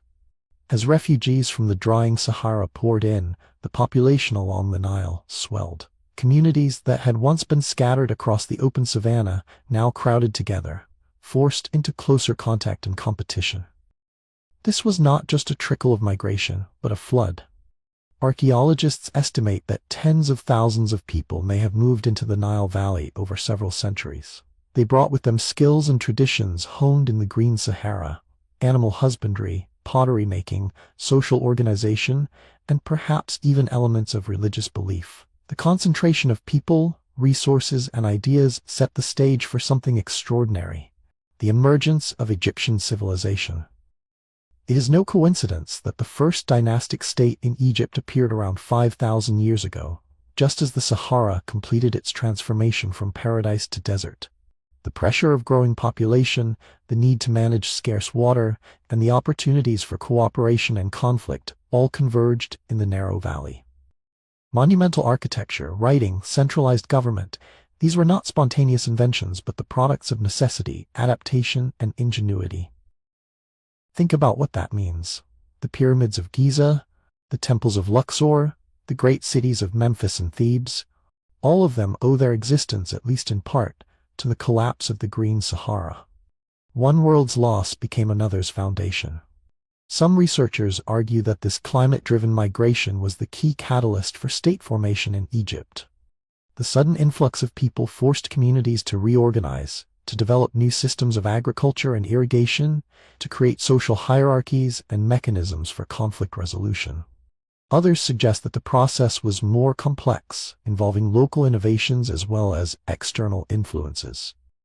The answer is complicated and perhaps unknowable in detail, but the timing is striking. The archaeological record supports this narrative. Sites like Nabta Playa and Berkaseba, once vibrant lakeside communities, were abandoned as the water vanished. Pottery styles and burial customs from the Sahara appear in early Nile settlements, suggesting the movement of people and ideas. Even the earliest hieroglyphic symbols may have roots in Saharan rock art. The debate continues. Some scholars emphasize the role of indigenous development along the Nile, pointing to evidence of agriculture and social complexity that predates the final drying of the Sahara. Others highlight the importance of migration, of cultural fusion and adaptation. These are educated guesses, but still guesses. The honest answer is that we don't know every detail. What we do know is that the end of the African humid period and the rise of Egyptian civilization are intimately connected. Let's return for a moment to the human perspective. Imagine what it must have felt like to watch your world disappear, not in a single day, but over generations. To see lakes shrink, rivers dry up, grasslands turn to dust. To leave behind the graves of your ancestors, the walls painted with stories, the places where you learned to swim and fish and herd cattle. The loss was not just ecological, but cultural and emotional. Languages faded, rituals were forgotten, local gods lost their power as people moved and mixed. Much of the knowledge, the oral histories, the songs and stories of the Green Sahara vanished with the wind. What remains is fragmentary. Rock art, scattered artifacts, the faint traces of settlements half buried in sand. Think about what was lost. An entire chapter of human history, erased by climate change. A civilization that never built cities or pyramids but created art, technology, and ways of life now largely forgotten. The silence of the desert covers more than just bones. It hides the memory of a world that once teemed with life. And yet, something endured. The migrants who reached the Nile did not arrive empty-handed. They carried seeds, literal and metaphorical. They brought cattle, pottery, and memory. They adapted, survived, and ultimately transformed the valley into the cradle of pharaohs. Here's the thing. The story of the Green Sahara is not just a story of loss. It is a story of transformation, of resilience and reinvention. The end of one world made possible the birth of another. It's tempting to see this as a simple narrative. Paradise lost, civilization gained, but reality is messier, more ambiguous. Not all who left the Sahara found new homes. Not all who stayed survived. The process was painful, marked by hardship, conflict, and adaptation. But out of this turmoil emerged one of the most remarkable societies in human history. Compare that to our own times. We too face environmental changes, some slow, some sudden. We too are forced to adapt, to migrate, to reinvent our ways of living. The story of the Green Sahara is both ancient and urgent, both distant and familiar. There is another irony here, subtle but profound. The Sahara, once a symbol of fertility and abundance, became the world's most famous desert, but beneath its sands lie the bones of hippos, the shells of freshwater snails, the remnants of a vanished paradise. Every sand dune, every desolate plain is a palimpsest, a record of transformation waiting to be read. Scientists continue to probe these mysteries. New technologies, remote sensing, satellite imagery, ancient DNA, shed fresh light on old questions. Future discoveries may change this picture entirely. But the broad outline is clear. The Sahara was once green, and its drying changed everything. What does this mean for how we understand civilization? It reminds us that greatness is often born from necessity, from crisis and displacement. That the wonders of Egypt, the pyramids, the writing, the art, are not just the products of genius, but of survival, of people forced to gather, to cooperate, to innovate, because their old world was gone. The mystery remains. What stories did those migrants tell as they moved east toward the rising sun? What memories did they carry? What hopes did they nurture? What fears haunted their dreams? We may never know for certain. The evidence is scattered, the voice is silent, but the shadow of the Green Sahara lingers, haunting the desert and the civilizations that rose on its ashes. And so, as you imagine the Sahara tonight, let your mind wander back to that ancient savanna. See the rivers glinting in the sun, the lakes stretching to the horizon, the laughter of children swimming where only silence reigns today. Picture the herders, the artists, the storytellers, shaping their world with hope and ingenuity. And then, let the image fade, slowly, inevitably, as the rains dwindle and the sand returns. Feel the bittersweet ache of loss, and the quiet strength that comes from starting again in a harsher land. The irony is almost poetic. The Sahara's refugees built Egypt. But across the world, another post-glacial transformation was underway, one that would change humanity's relationship with nature forever. Picture this. It's the end of the Ice Age. Let's say around 12,000 years ago. Across the world, the air is milder, but still carries a restless chill. The land is in flux. Rivers once choked by glaciers and ice now cut new paths through the earth. Forests expand into former tundra. Herds of wild cattle, deer, and antelope roam beneath the widening canopies. For tens of thousands of years, your ancestors have survived by moving with these animals, hunting, gathering, adapting to the rhythms of the seasons and the whims of the land. But now, something subtle and profound is shifting. The world is not just warming. It's stabilizing. The climate, after millennia of abrupt freezes and thaws, is entering a phase of rare steadiness. The Holocene epoch has begun. For the first time in human memory, the seasons become more predictable. Spring follows winter, reliably. Rivers flood and recede in a regular pattern. Forests and grasslands hold their boundaries for generations. The Holocene's climate has now remained stable for about 11,700 years, an unusually long pause in the great climatic drama of the planet. And yet, even as the world calms, people face new pressures. The great herds begin to thin. Some animal species vanish entirely, driven north or hunted to extinction. Coastal plains where people once foraged are drowned by rising seas. In the Near East, in northern China, in the Americas, in the highlands of Papua New Guinea, and in the river valleys of West Africa, communities find themselves boxed in by changing landscapes, forced to adapt, to experiment, to invent new ways of surviving. Here's the thing. The story you may have heard. of agriculture as a sudden discovery, a spark of genius, a single moment when someone invented farming, is comforting but incomplete. The truth, as always, is more nuanced. Agriculture was not a gift. It was a gamble, a desperate adaptation to a world that no longer supported the old ways.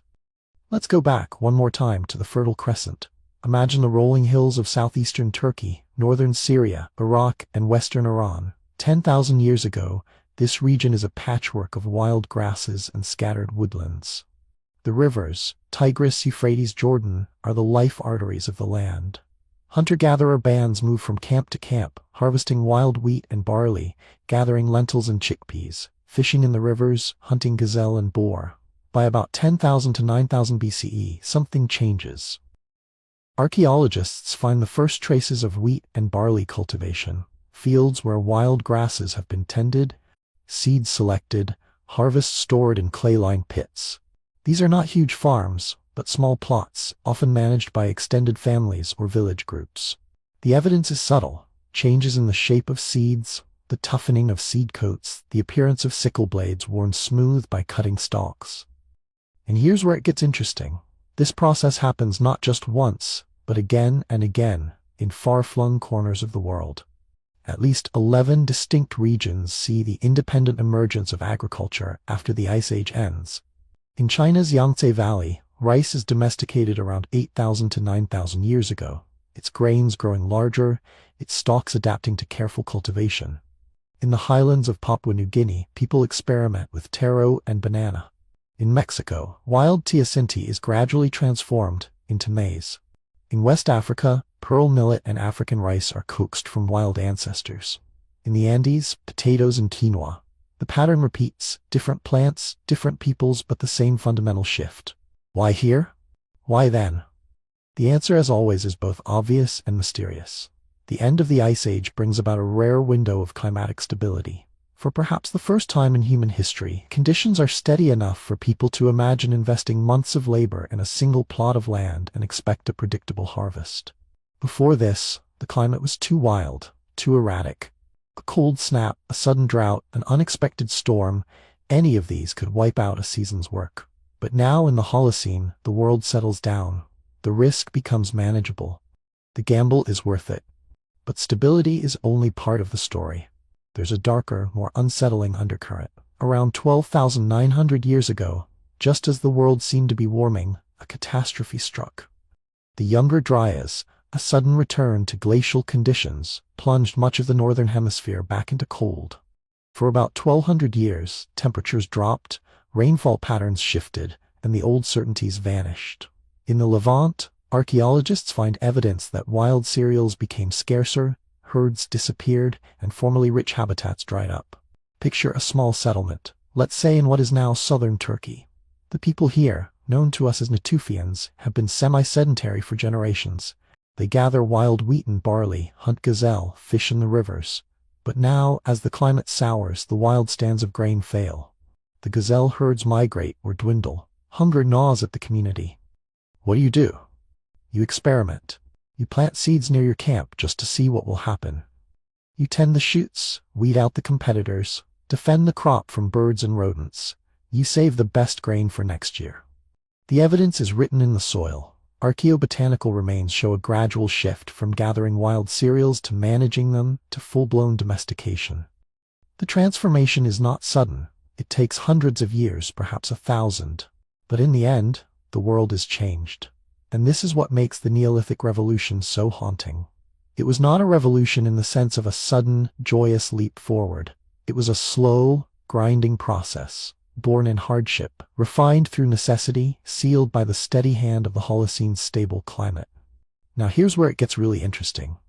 For generations, historians assumed that agriculture came first, and then, only after people settled down to farm, came everything else: villages, temples, social classes, monumental architecture. But the truth, as always, is more nuanced. In the limestone hills of southeastern Turkey, archaeologists have unearthed something astonishing. Göbekli Tepe, a mound rising above the plain, hiding beneath its surface a puzzle that refuses to be solved. The site dates to around 9600 BCE, older than Stonehenge, older than the pyramids, older in fact than any known evidence of agriculture in the region.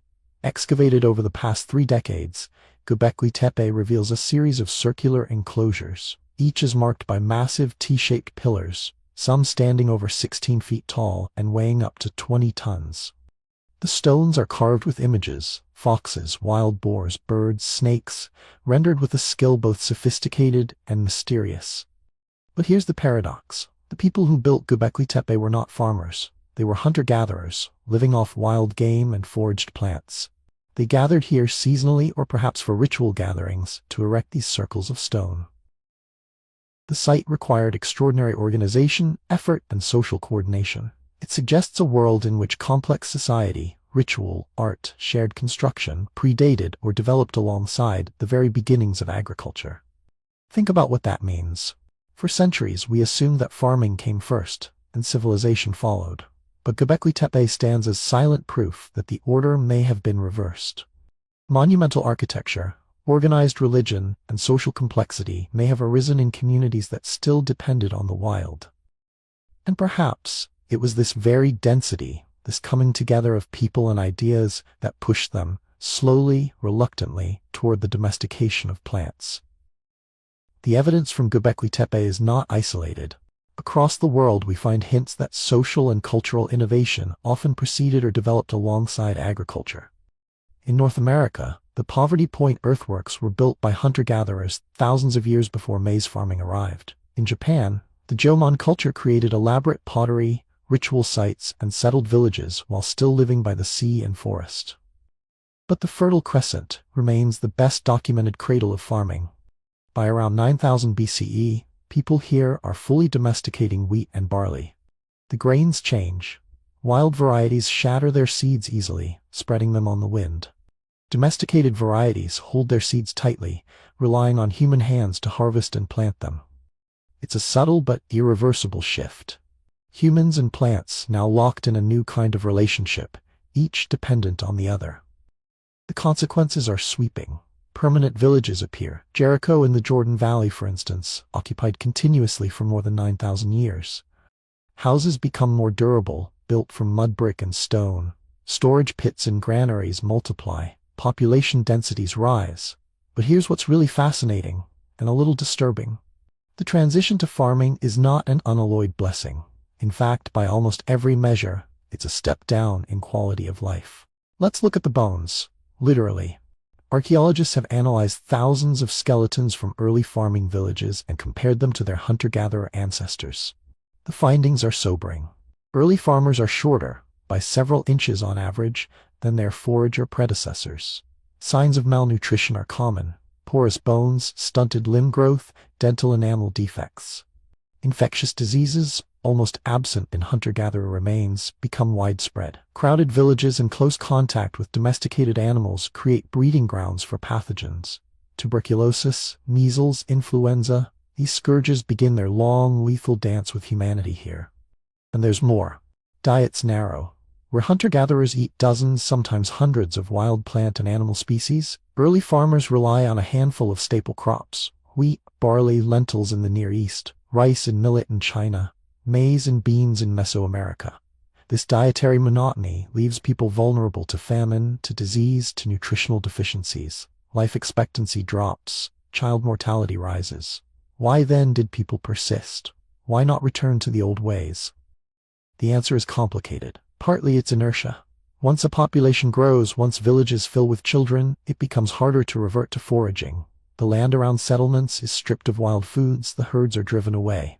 Farming, for all its hardships, supports more mouths, at least in the short term, and over time the advantages compound. More people, more labor, more food, more children. But the cost is paid in bodies, in suffering, in lives cut short. The bones do not lie.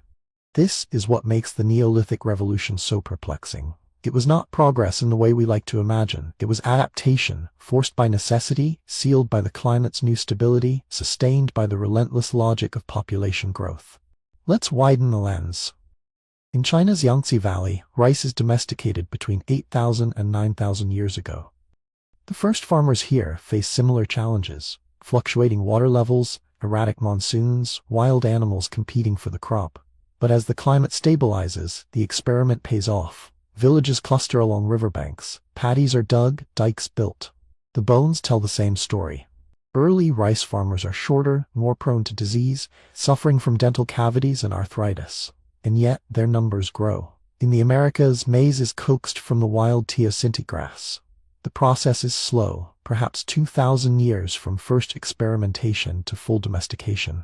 But by 4,000 years ago, maize farming supports vast civilizations, from the Olmec to the Maya. In the Andes, potato and quinoa farming transforms mountain valleys into seats of empire. And always, the pattern repeats. Farming emerges independently in at least 11 regions: the Fertile Crescent, China, New Guinea, West Africa, the Sahel, the Ethiopian highlands, the Andes, Mesoamerica, the eastern United States, the Amazon basin, and Southeast Asia. Each region domesticates its own suite of plants, sometimes animals. Sometimes the process takes centuries, sometimes millennia. And yet, all are children of the same climate story. The Holocene's rare stability, 11,700 years of relative calm, creates the conditions for this experiment to succeed. Some researchers think the Younger Dryas cold snap was the true catalyst. The sudden return to glacial conditions forced people to innovate, to try planting seeds rather than just gathering them, to experiment with storage, to hedge against scarcity. Others argue that the process began earlier during the last glacial maximum and only reached its tipping point when the climate settled. Still others point to social factors: competition between groups, the need to feed growing populations, the opportunities for surplus and ritual feasting. The answer, as always, is more nuanced. It's not one cause, but many. Environmental, social, biological, technological, all intersecting, all pushing and pulling in tangled patterns. Let's return to Göbekli Tepe for a moment. Its builders did not grow crops, but they gathered in large numbers, organized labor, carved massive stones, worshipped, feasted. Some archaeologists now argue that it was precisely these social gatherings, these monumental projects, that created the need for reliable food supplies, for storage, for planning. Perhaps, in a haunting irony, it was religion and ritual that forced people to invent agriculture, rather than the other way around. We may never know for certain. The debate continues, but Göbekli Tepe stands as a silent rebuke to our simple narratives of progress. The world before farming was not empty or simple or static. It was rich, complex, creative. Its people were capable of astonishing feats. And yet, the world after farming is different. Population explodes. By 3000 BCE, the first cities rise: Uruk, Eridu, Memphis, Mohenjo-Daro. Writing appears: kings and priests, armies and taxes, palaces and temples. The world is transformed. But with these wonders come new forms of suffering. Inequality appears: some have more, others less. Surplus creates hierarchy, hoarding, control. Labor is divided: some plow the fields, others rule. Disease becomes endemic: famine, war, slavery, all byproducts of a world where more people can live, but not all can live well. The irony is profound. Agriculture, the adaptation forced on us by climate, creates the very foundations of civilization: cities, writing, science, religion. But it does so at a cost. The bones of early farmers are a ledger of that debt. And yet, we are the heirs of that choice. Every city, every book, every work of art or science or religion exists because our ancestors, thousands of years ago, traded wild abundance for cultivated certainty. They abandoned the old world, not for progress but for survival. The Neolithic Revolution was not a triumph. It was a bargain, and we still live with its consequences. Think about that for a moment. The Holocene's rare stability, 11,700 years of gentle seasons and predictable rains, made agriculture possible. But it also locked us into a new relationship with nature, one marked by control, exploitation, and vulnerability. What was lost? Much, and not just in health or freedom: the diversity of wild foods, the knowledge of landscapes, of plants and animals, of cycles and migrations, the flexibility to move, to adapt, to change. Hunter-gatherer societies were not primitive. They were experts, ecologists, botanists, stewards of vast territories. Their world, with its risks and uncertainties, also offered freedoms we can barely imagine. What was gained? Civilization, cities, writing, art, science, bureaucracy, inequality, empire, all the wonders and horrors of the modern world. The Neolithic Revolution is the deepest paradox in our history. It was not progress, but adaptation, not a leap forward, but a narrowing of paths. Not an invention, but a surrender to necessity. The truth, as always, is more nuanced. We are children of climate change, heirs to a desperate gamble made in a world not so different from our own. A world of shifting landscapes, of vanishing certainties, of people forced to choose between the risks of the wild and the burdens of the field. And so, as you drift towards sleep, imagine the first farmers sowing seeds beneath the gentle sun of the new Holocene. Picture the stones of Göbekli Tepe rising from the earth, silent witnesses to a world on the edge of transformation. Hear the murmur of ancient rivers, the rustle of wheat in the wind, the footsteps of ancestors turning from the wild toward the promise and peril of cultivation. Agriculture emerged not out of triumph but out of loss, out of necessity, out of a moment when the old ways no longer worked and the future demanded something new. We are living in the world they made.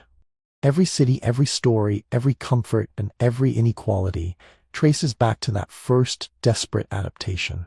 But agriculture wasn't the only thing lost when the Ice Age ended.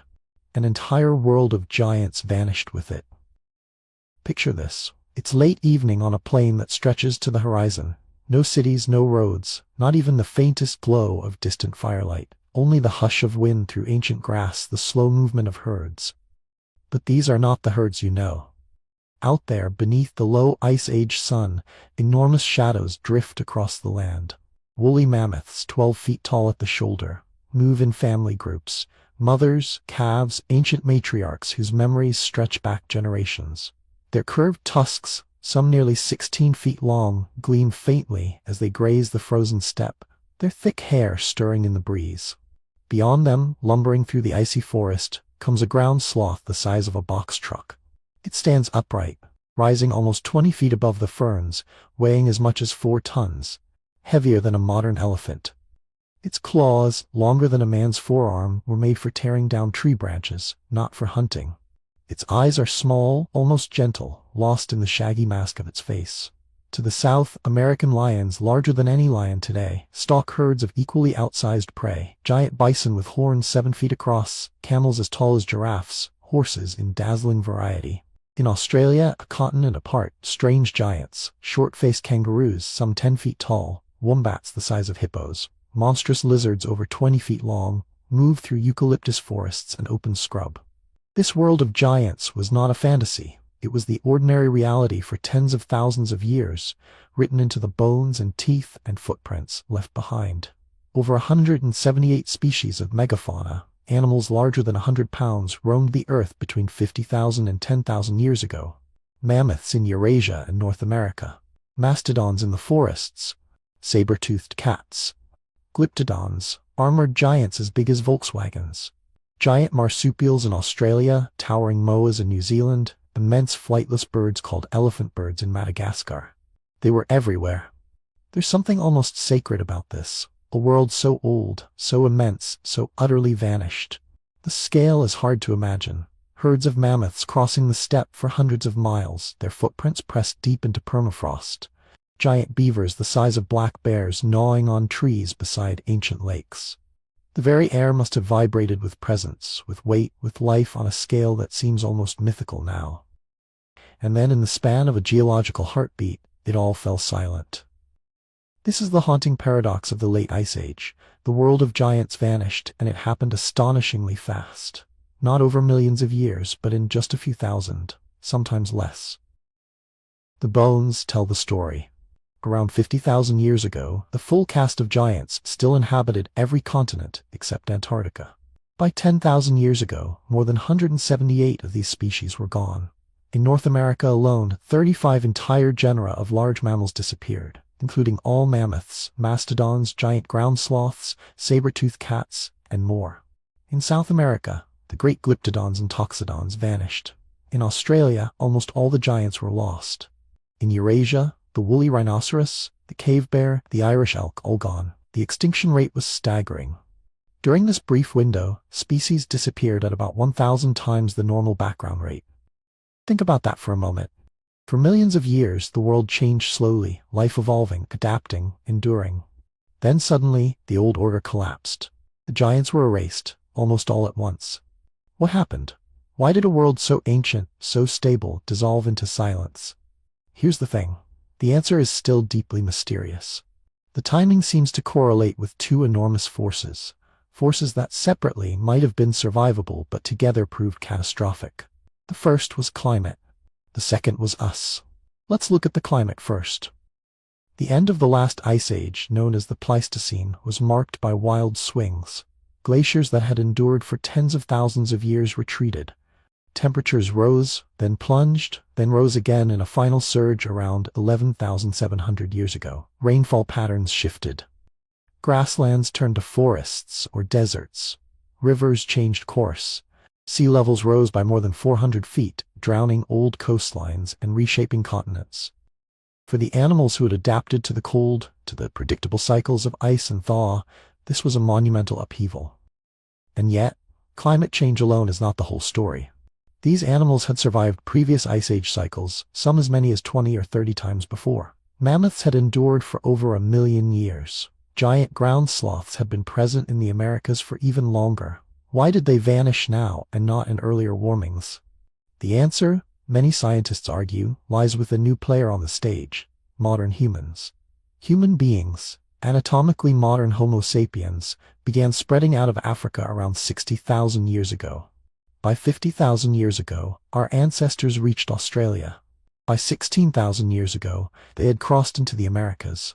Each time humans arrived on a new continent, the pattern repeats. Within a few thousand years, the giants disappear.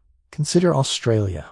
The continent's megafauna, 24 genera of giant animals, vanished around 46,000 years ago.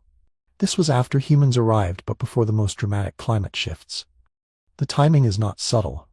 The evidence is found in deep cave sediments, in ancient lake beds, in the fossilized dung of giant wombats and kangaroos. Human stone tools appear, and within a few centuries, the megafauna are gone. The climate at that point was relatively stable, warmer and wetter than it would be for thousands of years. The giants had survived previous arid periods, yet this time they vanished. Now look at the Americas. Here the story unfolds later. The first stone tools appear in North America around 16,000 years ago. Mammoth bones with cut marks, signs of butchery, date from this period. Within 2,000 years, an eye blink in evolutionary time, 35 genera of large mammals disappear. Mammoths, mastodons, giant ground sloths, saber-toothed cats, the American cheetah, camels, horses, the giant beaver. Gone. The climate, too, was in chaos. The abrupt warming at the end of the Younger Dryas period, around 11,700 years ago, brought forests where there had been grassland and wetland where there had been tundra. Food sources shifted. Habitats shrank. Populations, already stressed by environmental upheaval, faced a new, relentless predator: humans. Some scientists call this the overkill hypothesis. The idea is simple, even brutal. Human hunters, armed with new technologies, better spears, coordinated drives, fire to flush animals from cover, could take down even the largest beasts.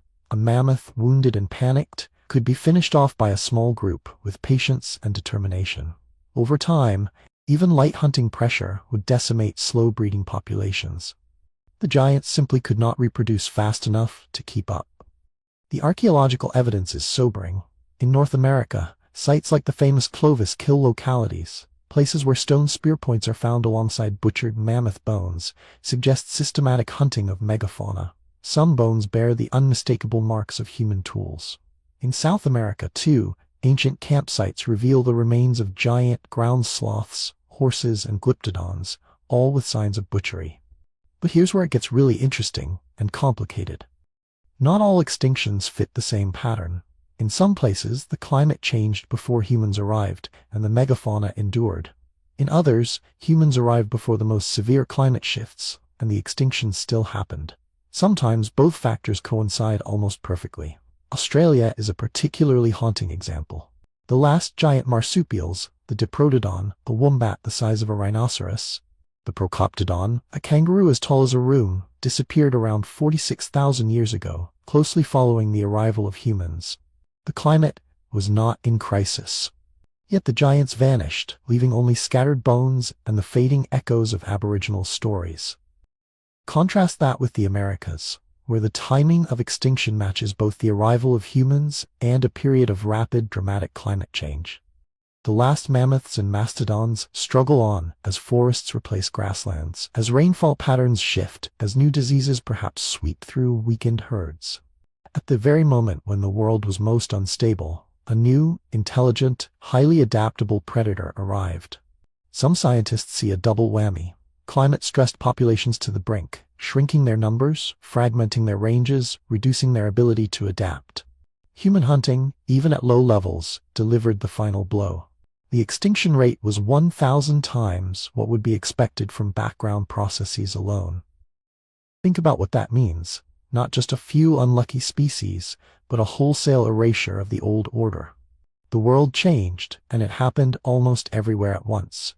There are exceptions, of course. On some islands, the pattern played out differently. On Wrangel Island, a remote fragment of land in the Arctic Ocean, a tiny population of woolly mammoths survived long after their kin had vanished from the mainland. For nearly 6,000 years after the last mammoths trudged across Siberia, these island survivors endured. They drank from icy streams, scraped lichen from the tundra, raised their calves in lonely herds. When the pyramids of Egypt were rising, when the first cities glittered on the banks of the Nile, mammoths still walked the wind-blown shores of Wrangel. It is a haunting image, a living relic, persisting into the dawn of civilization. But even Wrangel could not escape the silence forever. Around 4,000 years ago, the last mammoths died. Their bones, scattered on the stony ground, are all that remains. What about giant ground sloths? In the Americas, some species survived into the very last moments of the Ice Age. Imagine a creature 20 feet tall, weighing 4 tons, pushing through the tangled forest, ripping branches from the trees. In some caves, the dung of these sloths has been preserved, desiccated in the dry air, still containing bits of ancient vegetation.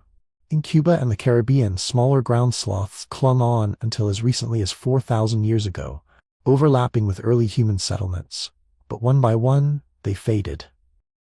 In New Zealand, the giant moas, flightless birds up to 12 feet tall, endured until the arrival of the Maori people less than 1,000 years ago. In Madagascar, elephant birds survived until about 800 years ago. In every case, the pattern is eerily consistent. The megafauna survive until humans arrive, and then, within a few centuries, they vanish. But how much hunting would it take to drive such giants to extinction? Surprisingly little, it turns out. Large animals tend to reproduce slowly, one calf every few years, long gestation, years to maturity. Even if humans killed only a small number each year, the population could not recover. Over centuries, the effect would be devastating. The giants were not adapted to fear us. They had never encountered such efficient, organized predators. Their caution was not enough. And yet, the answer is not simple. Some researchers argue that disease, brought by humans or their dogs, might have played a role. Others suggest that fires set by people, deliberate or accidental, transformed the landscape, destroying the habitats the giants needed. Some point to asteroid impacts, volcanic eruptions, or other natural catastrophes.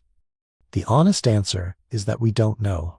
The debate continues because the evidence is ambiguous, scattered, sometimes contradictory. For example, in Australia, some argue that the fossil record is patchy and that climate still played a role. Perhaps the drying of lakes and rivers, combined with hunting, pushed the giants over the edge. In the Americas, some point to the Younger Dryas cold snap, a sudden return to glacial conditions, as the critical blow. But then, why did the smaller animals survive? Why did bison, deer, and elk make it through, while mammoths and mastodons did not? The mystery remains unsolved. There's something almost sacred about this uncertainty. It reminds us that nature is not a machine, but a web. Complex, fragile, full of feedback loops and tipping points. We may never know for certain, but the pattern is clear enough to haunt us. The world lost more than just animals. It lost entire ways of being. The great herds shaped the land, trampled forests into grasslands, dug out water holes, scattered seeds on their journeys. Predators, lions, saber-toothed cats, dire wolves, followed the migrations, kept populations in balance. Scavengers cleaned up the aftermath. The disappearance of the giants rewired ecosystems, leaving gaps that have never been filled. For humans, the loss was both practical and spiritual. The megafauna were food, clothing, shelter, and bone. They were the source of stories, the thunderbird, the yeti, the bunyip, the wendigo. Some of these legends may be fading memories of a world when people really did walk among giants. Imagine what it meant to face a mammoth on the open plain, to see its breath steaming in the cold, to feel the ground shake beneath its feet. That memory, that awe, is written into our oldest art. Mammoths painted in ochre and charcoal on the walls of caves, their outlines careful, reverent, almost prayerful. What did we lose besides the animals themselves? Knowledge, connection, ecological richness, the old world's abundance, its unpredictability, its sheer diversity of life. The silence that followed was not just the silence of extinction, but the silence of stories left untold, of songs no longer sung, of a relationship with nature that shifted from cohabitation to dominance.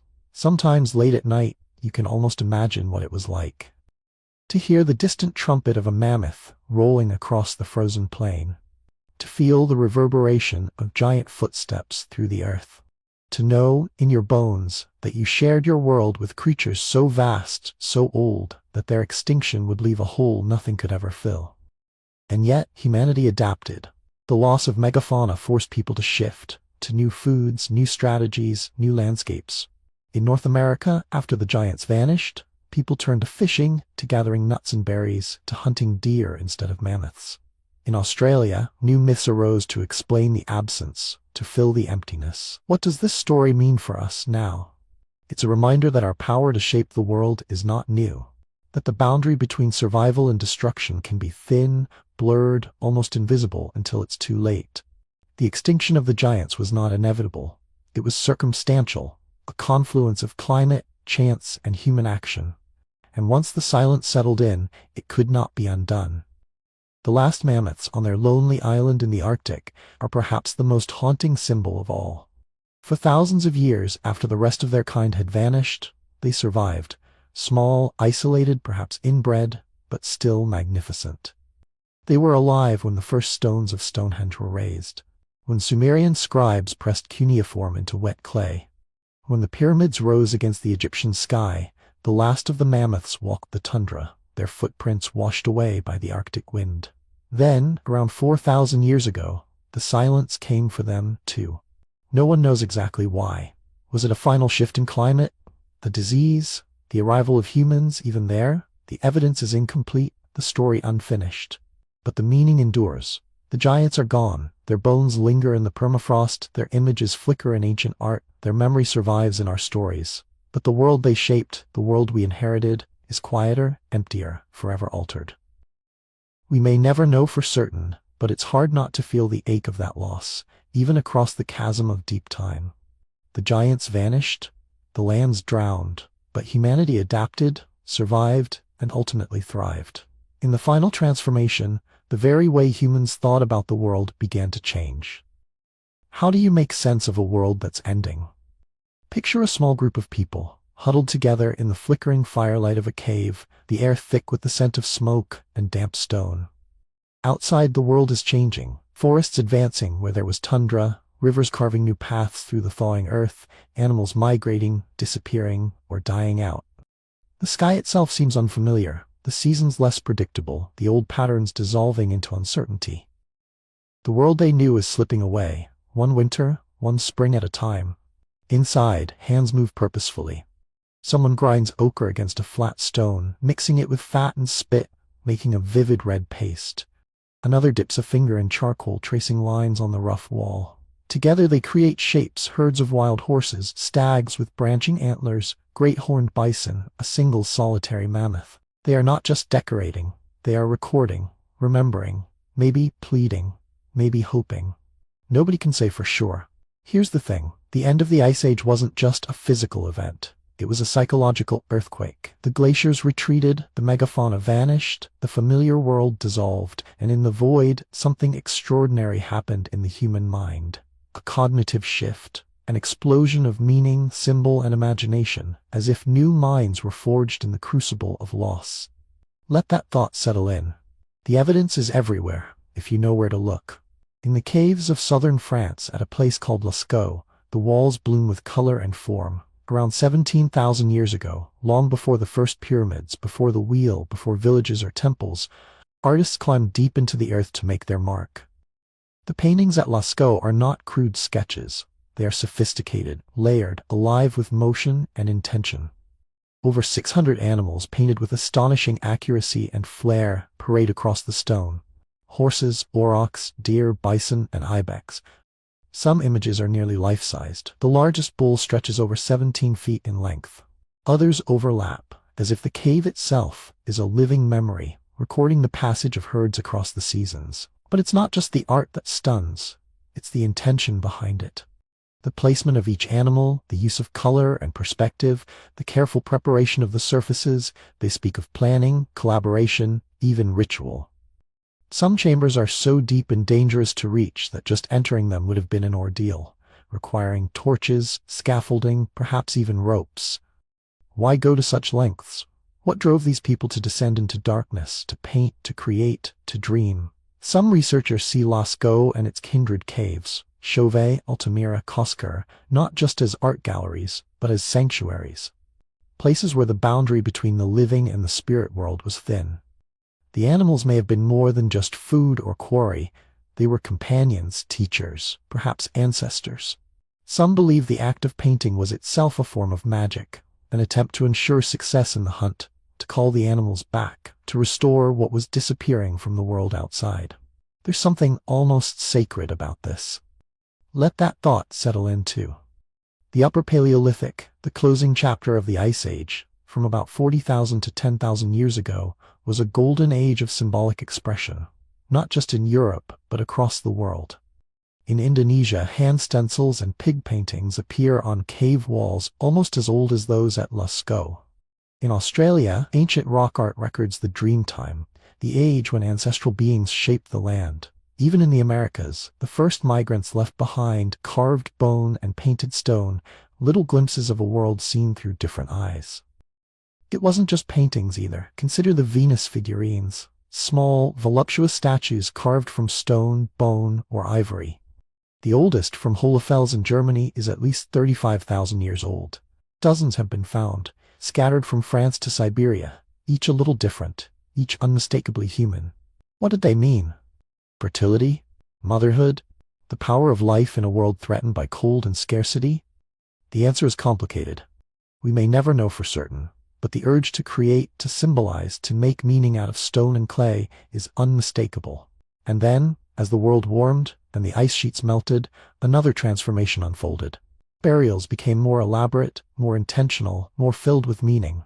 Before 15,000 years ago, most human remains are found in simple graves, sometimes a body placed in a shallow pit, sometimes nothing more than scattered bones. But after that time, something changes. We find graves lined with red ochre, the pigment of blood and life. Skeletons curled in fetal positions, as if returning to the womb of the earth. Bodies adorned with necklaces of animal teeth, shells, ivory beads. Tools and weapons placed by their sides. Sometimes even offerings of food or flowers. Picture a grave at Sungir in Russia, about 34,000 years old, but showing a pattern that becomes more common later. Two children, perhaps siblings, buried head to head. Each wears a crown of mammoth ivory beads. Their clothing, now vanished, was once sewn with thousands of tiny ornaments. The labor required is staggering. Over 13,000 beads, each meticulously carved, drilled, polished, and strung. The grave is a statement. These children mattered. Their loss mattered. Their journey onward, wherever it led, was marked with care and meaning. After 15,000 years ago, such burials become more frequent. The dead are not just disposed of, they are remembered, honored, sometimes even mourned in ways we can almost recognize. Why this shift? Some point to the trauma of loss, the extinction of the megafauna, the upheaval of climate, the uncertainty of a world in flux. Perhaps, as the old world disappeared, people sought new ways to hold on, to connect, to believe in something beyond the immediate struggle for survival. The answer is both haunting and hopeful. Out of loss came meaning, out of absence, imagination. This is what makes the post-glacial period so remarkable. It is not just a story of adaptation, but of invention, of new minds, dreaming new worlds into being. As temperatures rose, new landscapes opened up. Forests spread into what had been barren tundra. Rivers swelled, lakes formed, coastlines shifted. In the Levant, in what is now Israel, Jordan, and Syria, something unprecedented happened. Around 10,000 to 9,000 BCE, the first permanent villages appeared. Jericho, for example, may have sheltered as many as 1,000 people, a staggering number for its time. Houses were built of mud brick, clustered together in compounds. Storage pits held surplus grain. Walls and towers rose, not just for defense, but to mark a new relationship with place, with time, with each other. Think about that for a moment. For tens of thousands of years, humans had wandered, following herds, moving with the seasons, carrying only what they could on their backs. Now, for the first time, people settled down. They built homes that would last generations. They farmed, they stored, they planned for futures they might never see. And with settlement came something even more profound. New ways of thinking. Owning land, passing it on, dividing labor, resolving disputes. These are not just technical challenges. They are cognitive ones. They require abstraction, imagination, the ability to agree on fictions. This plot is mine, that field is yours, this season is for planting, that one for harvesting. Time itself changes. The cycles of the moon, the rise and fall of the sun, the turning of the year. These become measures, not just of survival, but of meaning. Here's the thing. Community is not a fact of nature. It is an act of imagination, a shared story, told and retold, believed and embodied. The first villages were not just clusters of houses. They were experiments in living together, in cooperating, in resolving the tensions between self and group, between past and future. And all this required new tools, not just of stone or bone, but of mind. Let that thought settle in. Around 9,500 BCE, on a remote hilltop in southeastern Turkey, people began to build something that would change history. Göbekli Tepe. It rises from the earth like a riddle, a circle of massive stone pillars, some weighing over 16 tons, carved with images of animals, birds, snakes, and abstract symbols. The site is at least 11,000 years old, predating Stonehenge by 6,000 years, and the pyramids by 7,000. It is, as far as we know, the oldest known temple ever built. But here's what's really fascinating. Göbekli Tepe was not a village. It was a gathering place, a ceremonial center. The people who built it were still hunter-gatherers, no evidence of farming, no permanent homes. And yet, to quarry, transport, and raise those stones required the coordinated labor of hundreds, maybe even thousands, over generations. Some pillars are nearly 20 feet tall. The carvings are precise, deliberate, filled with meaning we can only guess at. What was it for? A place of worship, a center for feasting and ritual, a way to bring scattered groups together, to forge alliances, to remember a shared past. Some researchers think Göbekli Tepe was a response to crisis, a way to create new bonds, new stories, in a world where the old certainties had vanished. Others see it as evidence of the power of imagination, the ability to envision something bigger than oneself, to gather, to build, to believe. The answer is complicated. We don't know for sure, but there's something almost sacred about this. The idea that, as the world changed, people built not just shelters but sanctuaries, places to gather, to remember, to hope. Compare that to the world before. Small bands, loose ties, mobility prized above all. Now, with villages and temples, the rules change. Property becomes possible. Inheritance, hierarchy, even bureaucracy begin to take root. The seeds of civilization are sown, not just in the soil, but in the mind. And then there is the matter of record, of memory made durable. Around 8,000 BCE, in the fertile plains of Mesopotamia, something subtle but revolutionary appears: clay tokens. They are simple, little spheres, cones, discs, each a different shape and size. At first glance, they seem trivial, even childish, but these tokens are tools for counting, for keeping track of goods, sheep, grain, oil. Each token stands for a quantity, a promise, a transaction. For the first time, humans create a symbolic system to represent not just what is, but what could be, what is owed, what is owned, what is promised. This is the ancestor of writing. The first clay tokens will, over millennia, evolve into cuneiform tablets, into contracts, into history recorded in symbols pressed into wet clay. But at the beginning, it is a leap of imagination. To make a mark stand for a thing. To turn the world into signs and memories. Think about what that means. The ability to symbolize, to record, to remember across generations is not natural. It is invented, created, believed.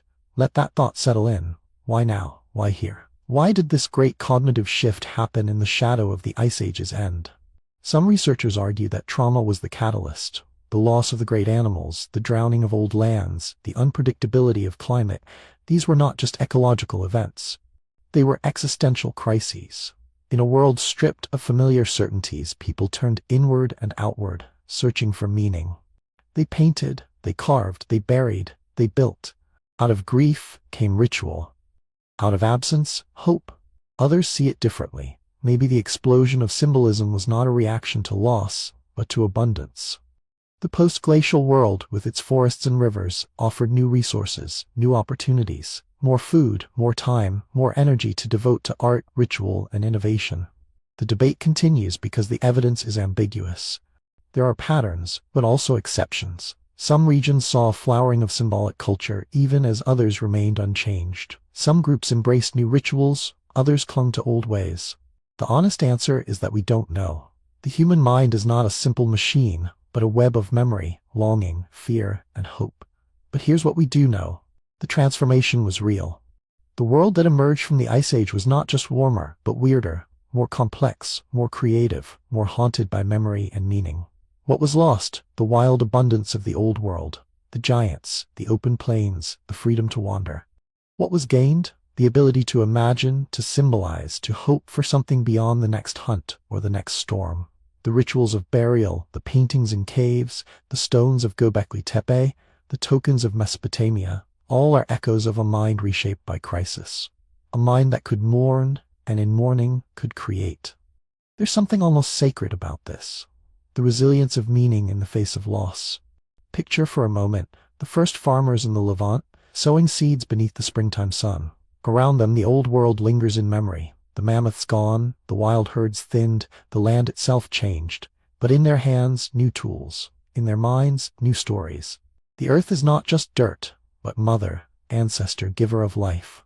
The cycle of planting and harvest becomes a ritual, a way to give shape to time, to tame uncertainty. At night they gather, telling stories of the before times, of giants that once walked the earth, of floods and fires, of ancestors who wandered and survived. In the flicker of the hearth, memory becomes myth, loss becomes meaning. Think about what that means for us now. We are the inheritors of minds forged in crisis. The capacity to create, to symbolize, to believe. It is not a luxury, but a survival strategy. When the world changed, our ancestors did not just endure. They made sense of chaos. They found patterns in randomness.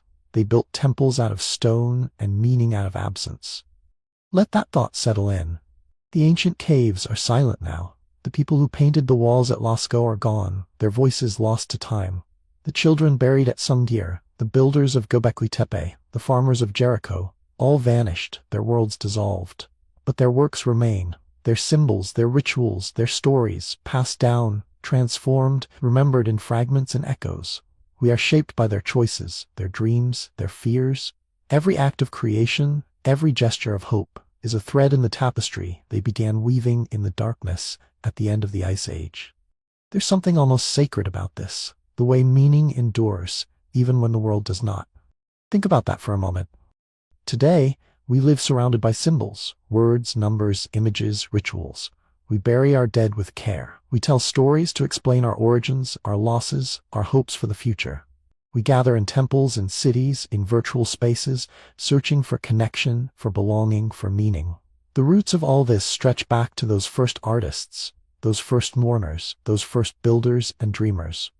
The trauma of loss did not destroy them, it transformed them. Out of endings came beginnings. Out of grief, creativity. Out of chaos, the stubborn, beautiful urge to make sense of it all. Let that thought settle in as you drift towards sleep.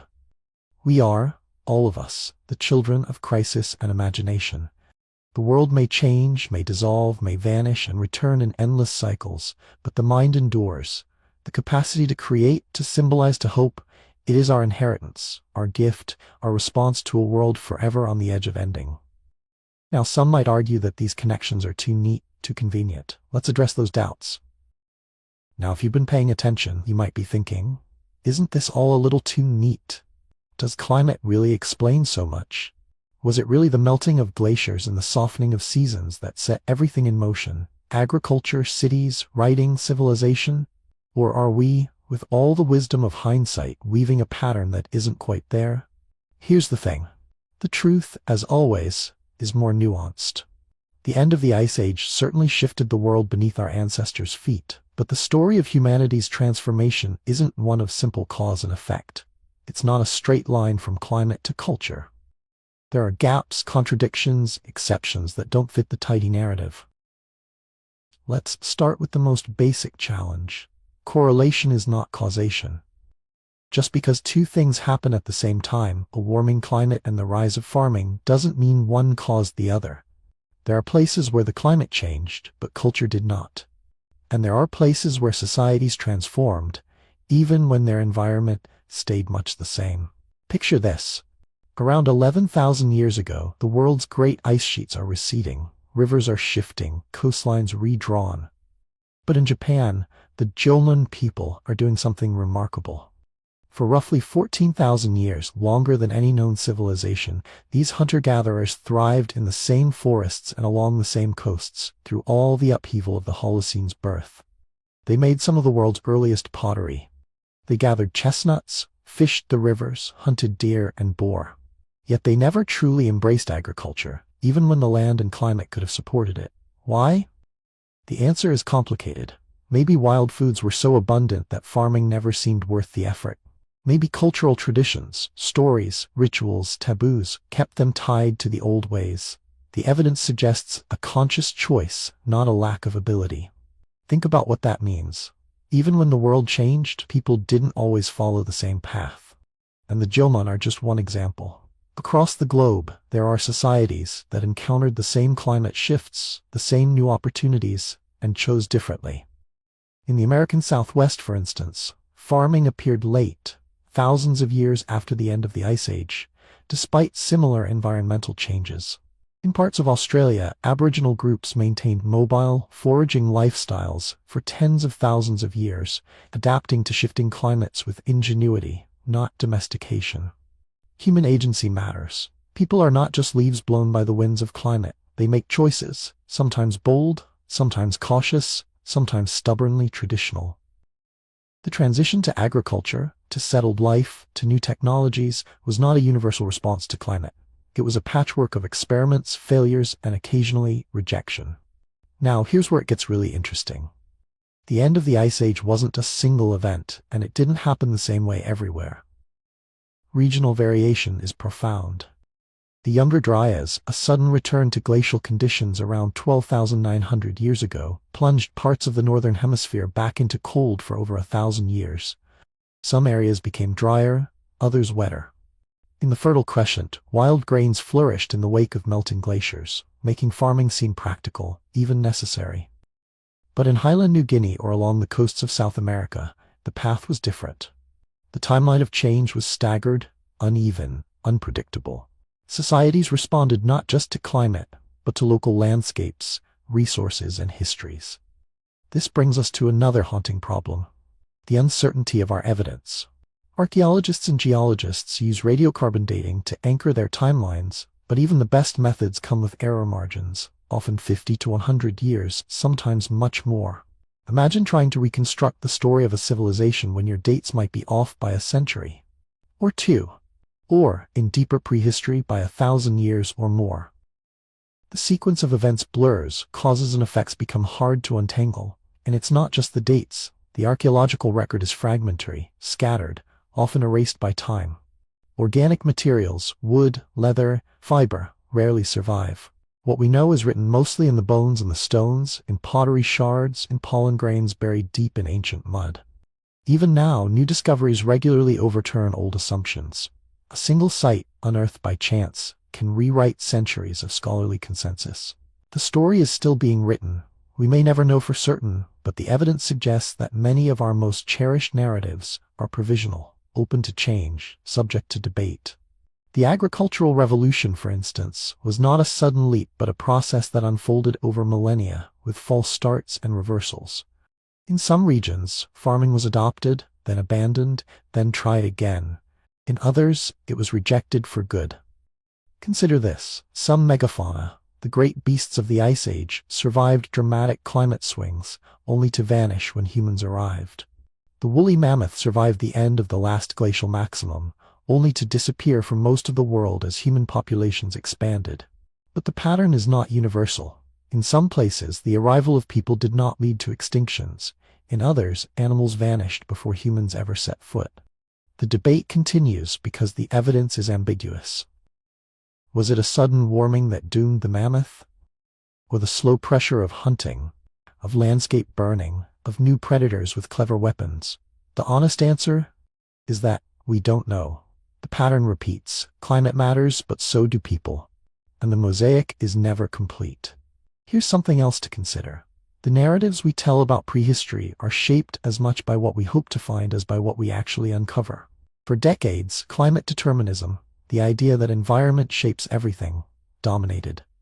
Then came the backlash, focus on human agency, on the stubborn power of culture and tradition. Today, most researchers accept that both matter, intertwined in ways we still struggle to describe. Think about the world as a web of causes, not a chain. Climate sets the stage, but people write the script. Sometimes the story follows the expected arc. Warming leads to farming, farming leads to cities. Sometimes it veers off in an unexpected direction. Sometimes it dissolves into ambiguity. So what do all these exceptions and complexities reveal? Not that the big story is wrong, but that it's richer, stranger, more human than we might imagine. The end of the Ice Age was a catalyst, yes, but the outcome was never inevitable. It was a series of experiments, of choices made and unmade, of paths taken and paths abandoned. The wonder, perhaps, is not that our ancestors adapted to a changing world, but that they did so in so many different ways. That the same global drama could yield such a diversity of responses, some embracing agriculture, others clinging to the wild, some domesticating plants, others animals, still others choosing neither. The mystery endures.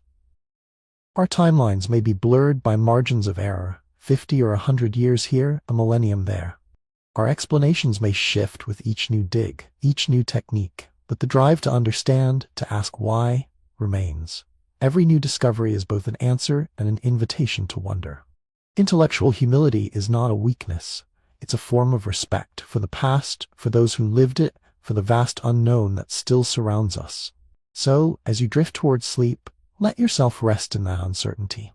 The story of humanity at the end of the Ice Age is unfinished, open-ended, shimmering with possibilities. We may never know for certain, but the evidence suggests a world more complex and beautiful than any simple explanation could capture. With these complexities acknowledged, let's step back and consider what all of this means. We've traveled through drowned lands and vanished worlds. But this isn't just a story about the past, about people long gone and landscapes lost beneath the sea. It's our own story, quietly unfolding beneath the surface of everyday life. The very fact that you are here, listening, breathing, thinking, is a testament to the resilience inherited from ancestors who survived the greatest trial humanity ever faced.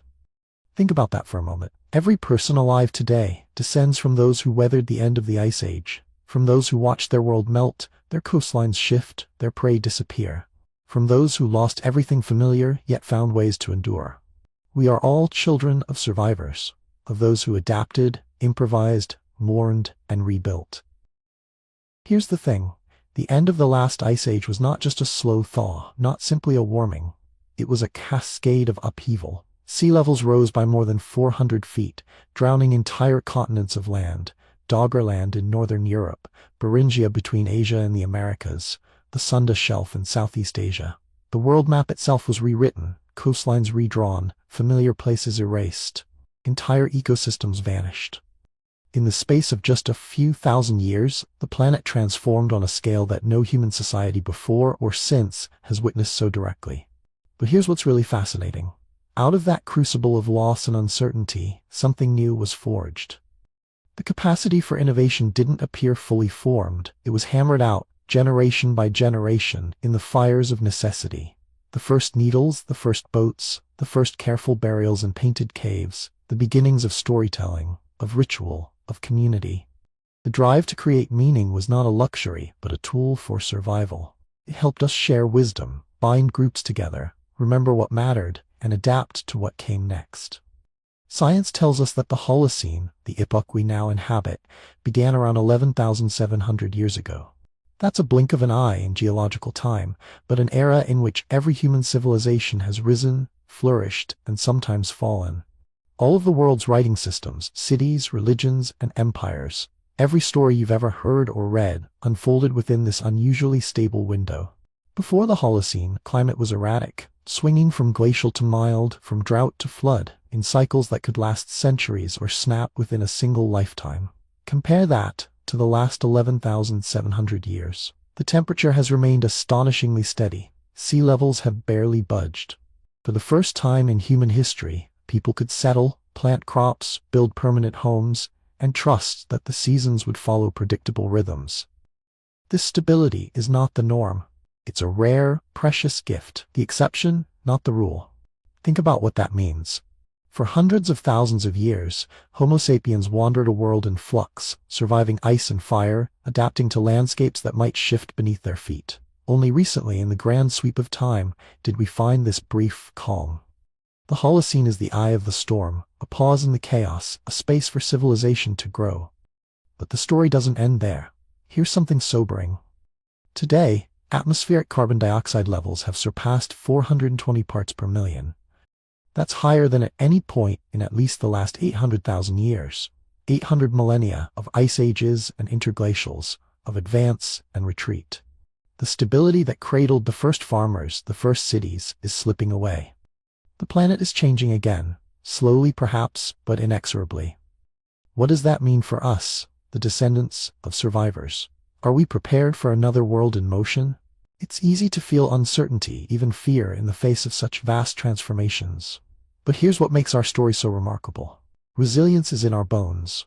The drive to adapt, to create, to find meaning in upheaval. That's our inheritance. We have been here before, in a sense. Our ancestors navigated the unknown, not with certainty, but with curiosity, courage, and community. They experimented, failed, tried again. They mourned, yes, but also dreamed new dreams. The tools they forged, cooperation, imagination, storytelling, are still with us. They are not relics of a distant past, but living legacies, woven into the rhythms of daily life. When we come together in times of crisis, when we invent new ways to feed, shelter, and care for each other, we are reenacting ancient patterns. When we tell stories about loss and hope, when we honor the dead, when we look to the stars and wonder about our place, we echo the questions first asked in the long dark at the end of the Ice Age. Think about what that means for your own life. Whether you live in the shadow of old glaciers, on the shores of drowned lands, or in deserts once lush and green, you are part of this unbroken chain. The struggles and triumphs of distant ancestors are not just curiosities. They are the foundation upon which your world rests. The resilience you carry is not theoretical. It is tested, proven, handed down through millennia of upheaval and renewal. So wherever you're listening from tonight, whether it's the forests of Europe, whose ancestors crossed Doggerland, the Pacific Islands, where ancient sailors read the waves, the Americas, shaped by the retreat of the Laurentide ice, the river valleys of Asia, once flooded by the melting glaciers, the deserts of Africa, where the first seeds were sown, know that you are not alone in facing uncertainty. You are part of a vast, interconnected human story, written in adaptation, in hope, in the refusal to give up. This story is not just history. It is our origin story. The legacy of the Ice Age's end is not only in fossils, ruins, or lost lands. It is in the way we gather, remember, and care for one another. In the way we imagine new worlds, even as the old ones vanish. Let these mysteries keep you company as you drift toward sleep. If you found wonder in these stories, consider joining this quiet community, so we can keep exploring, together, the deep roots of who we are. Wherever you're resting tonight, know that you are an inheritor of resilience, a child of the thaw. Sleep well, children of the thaw.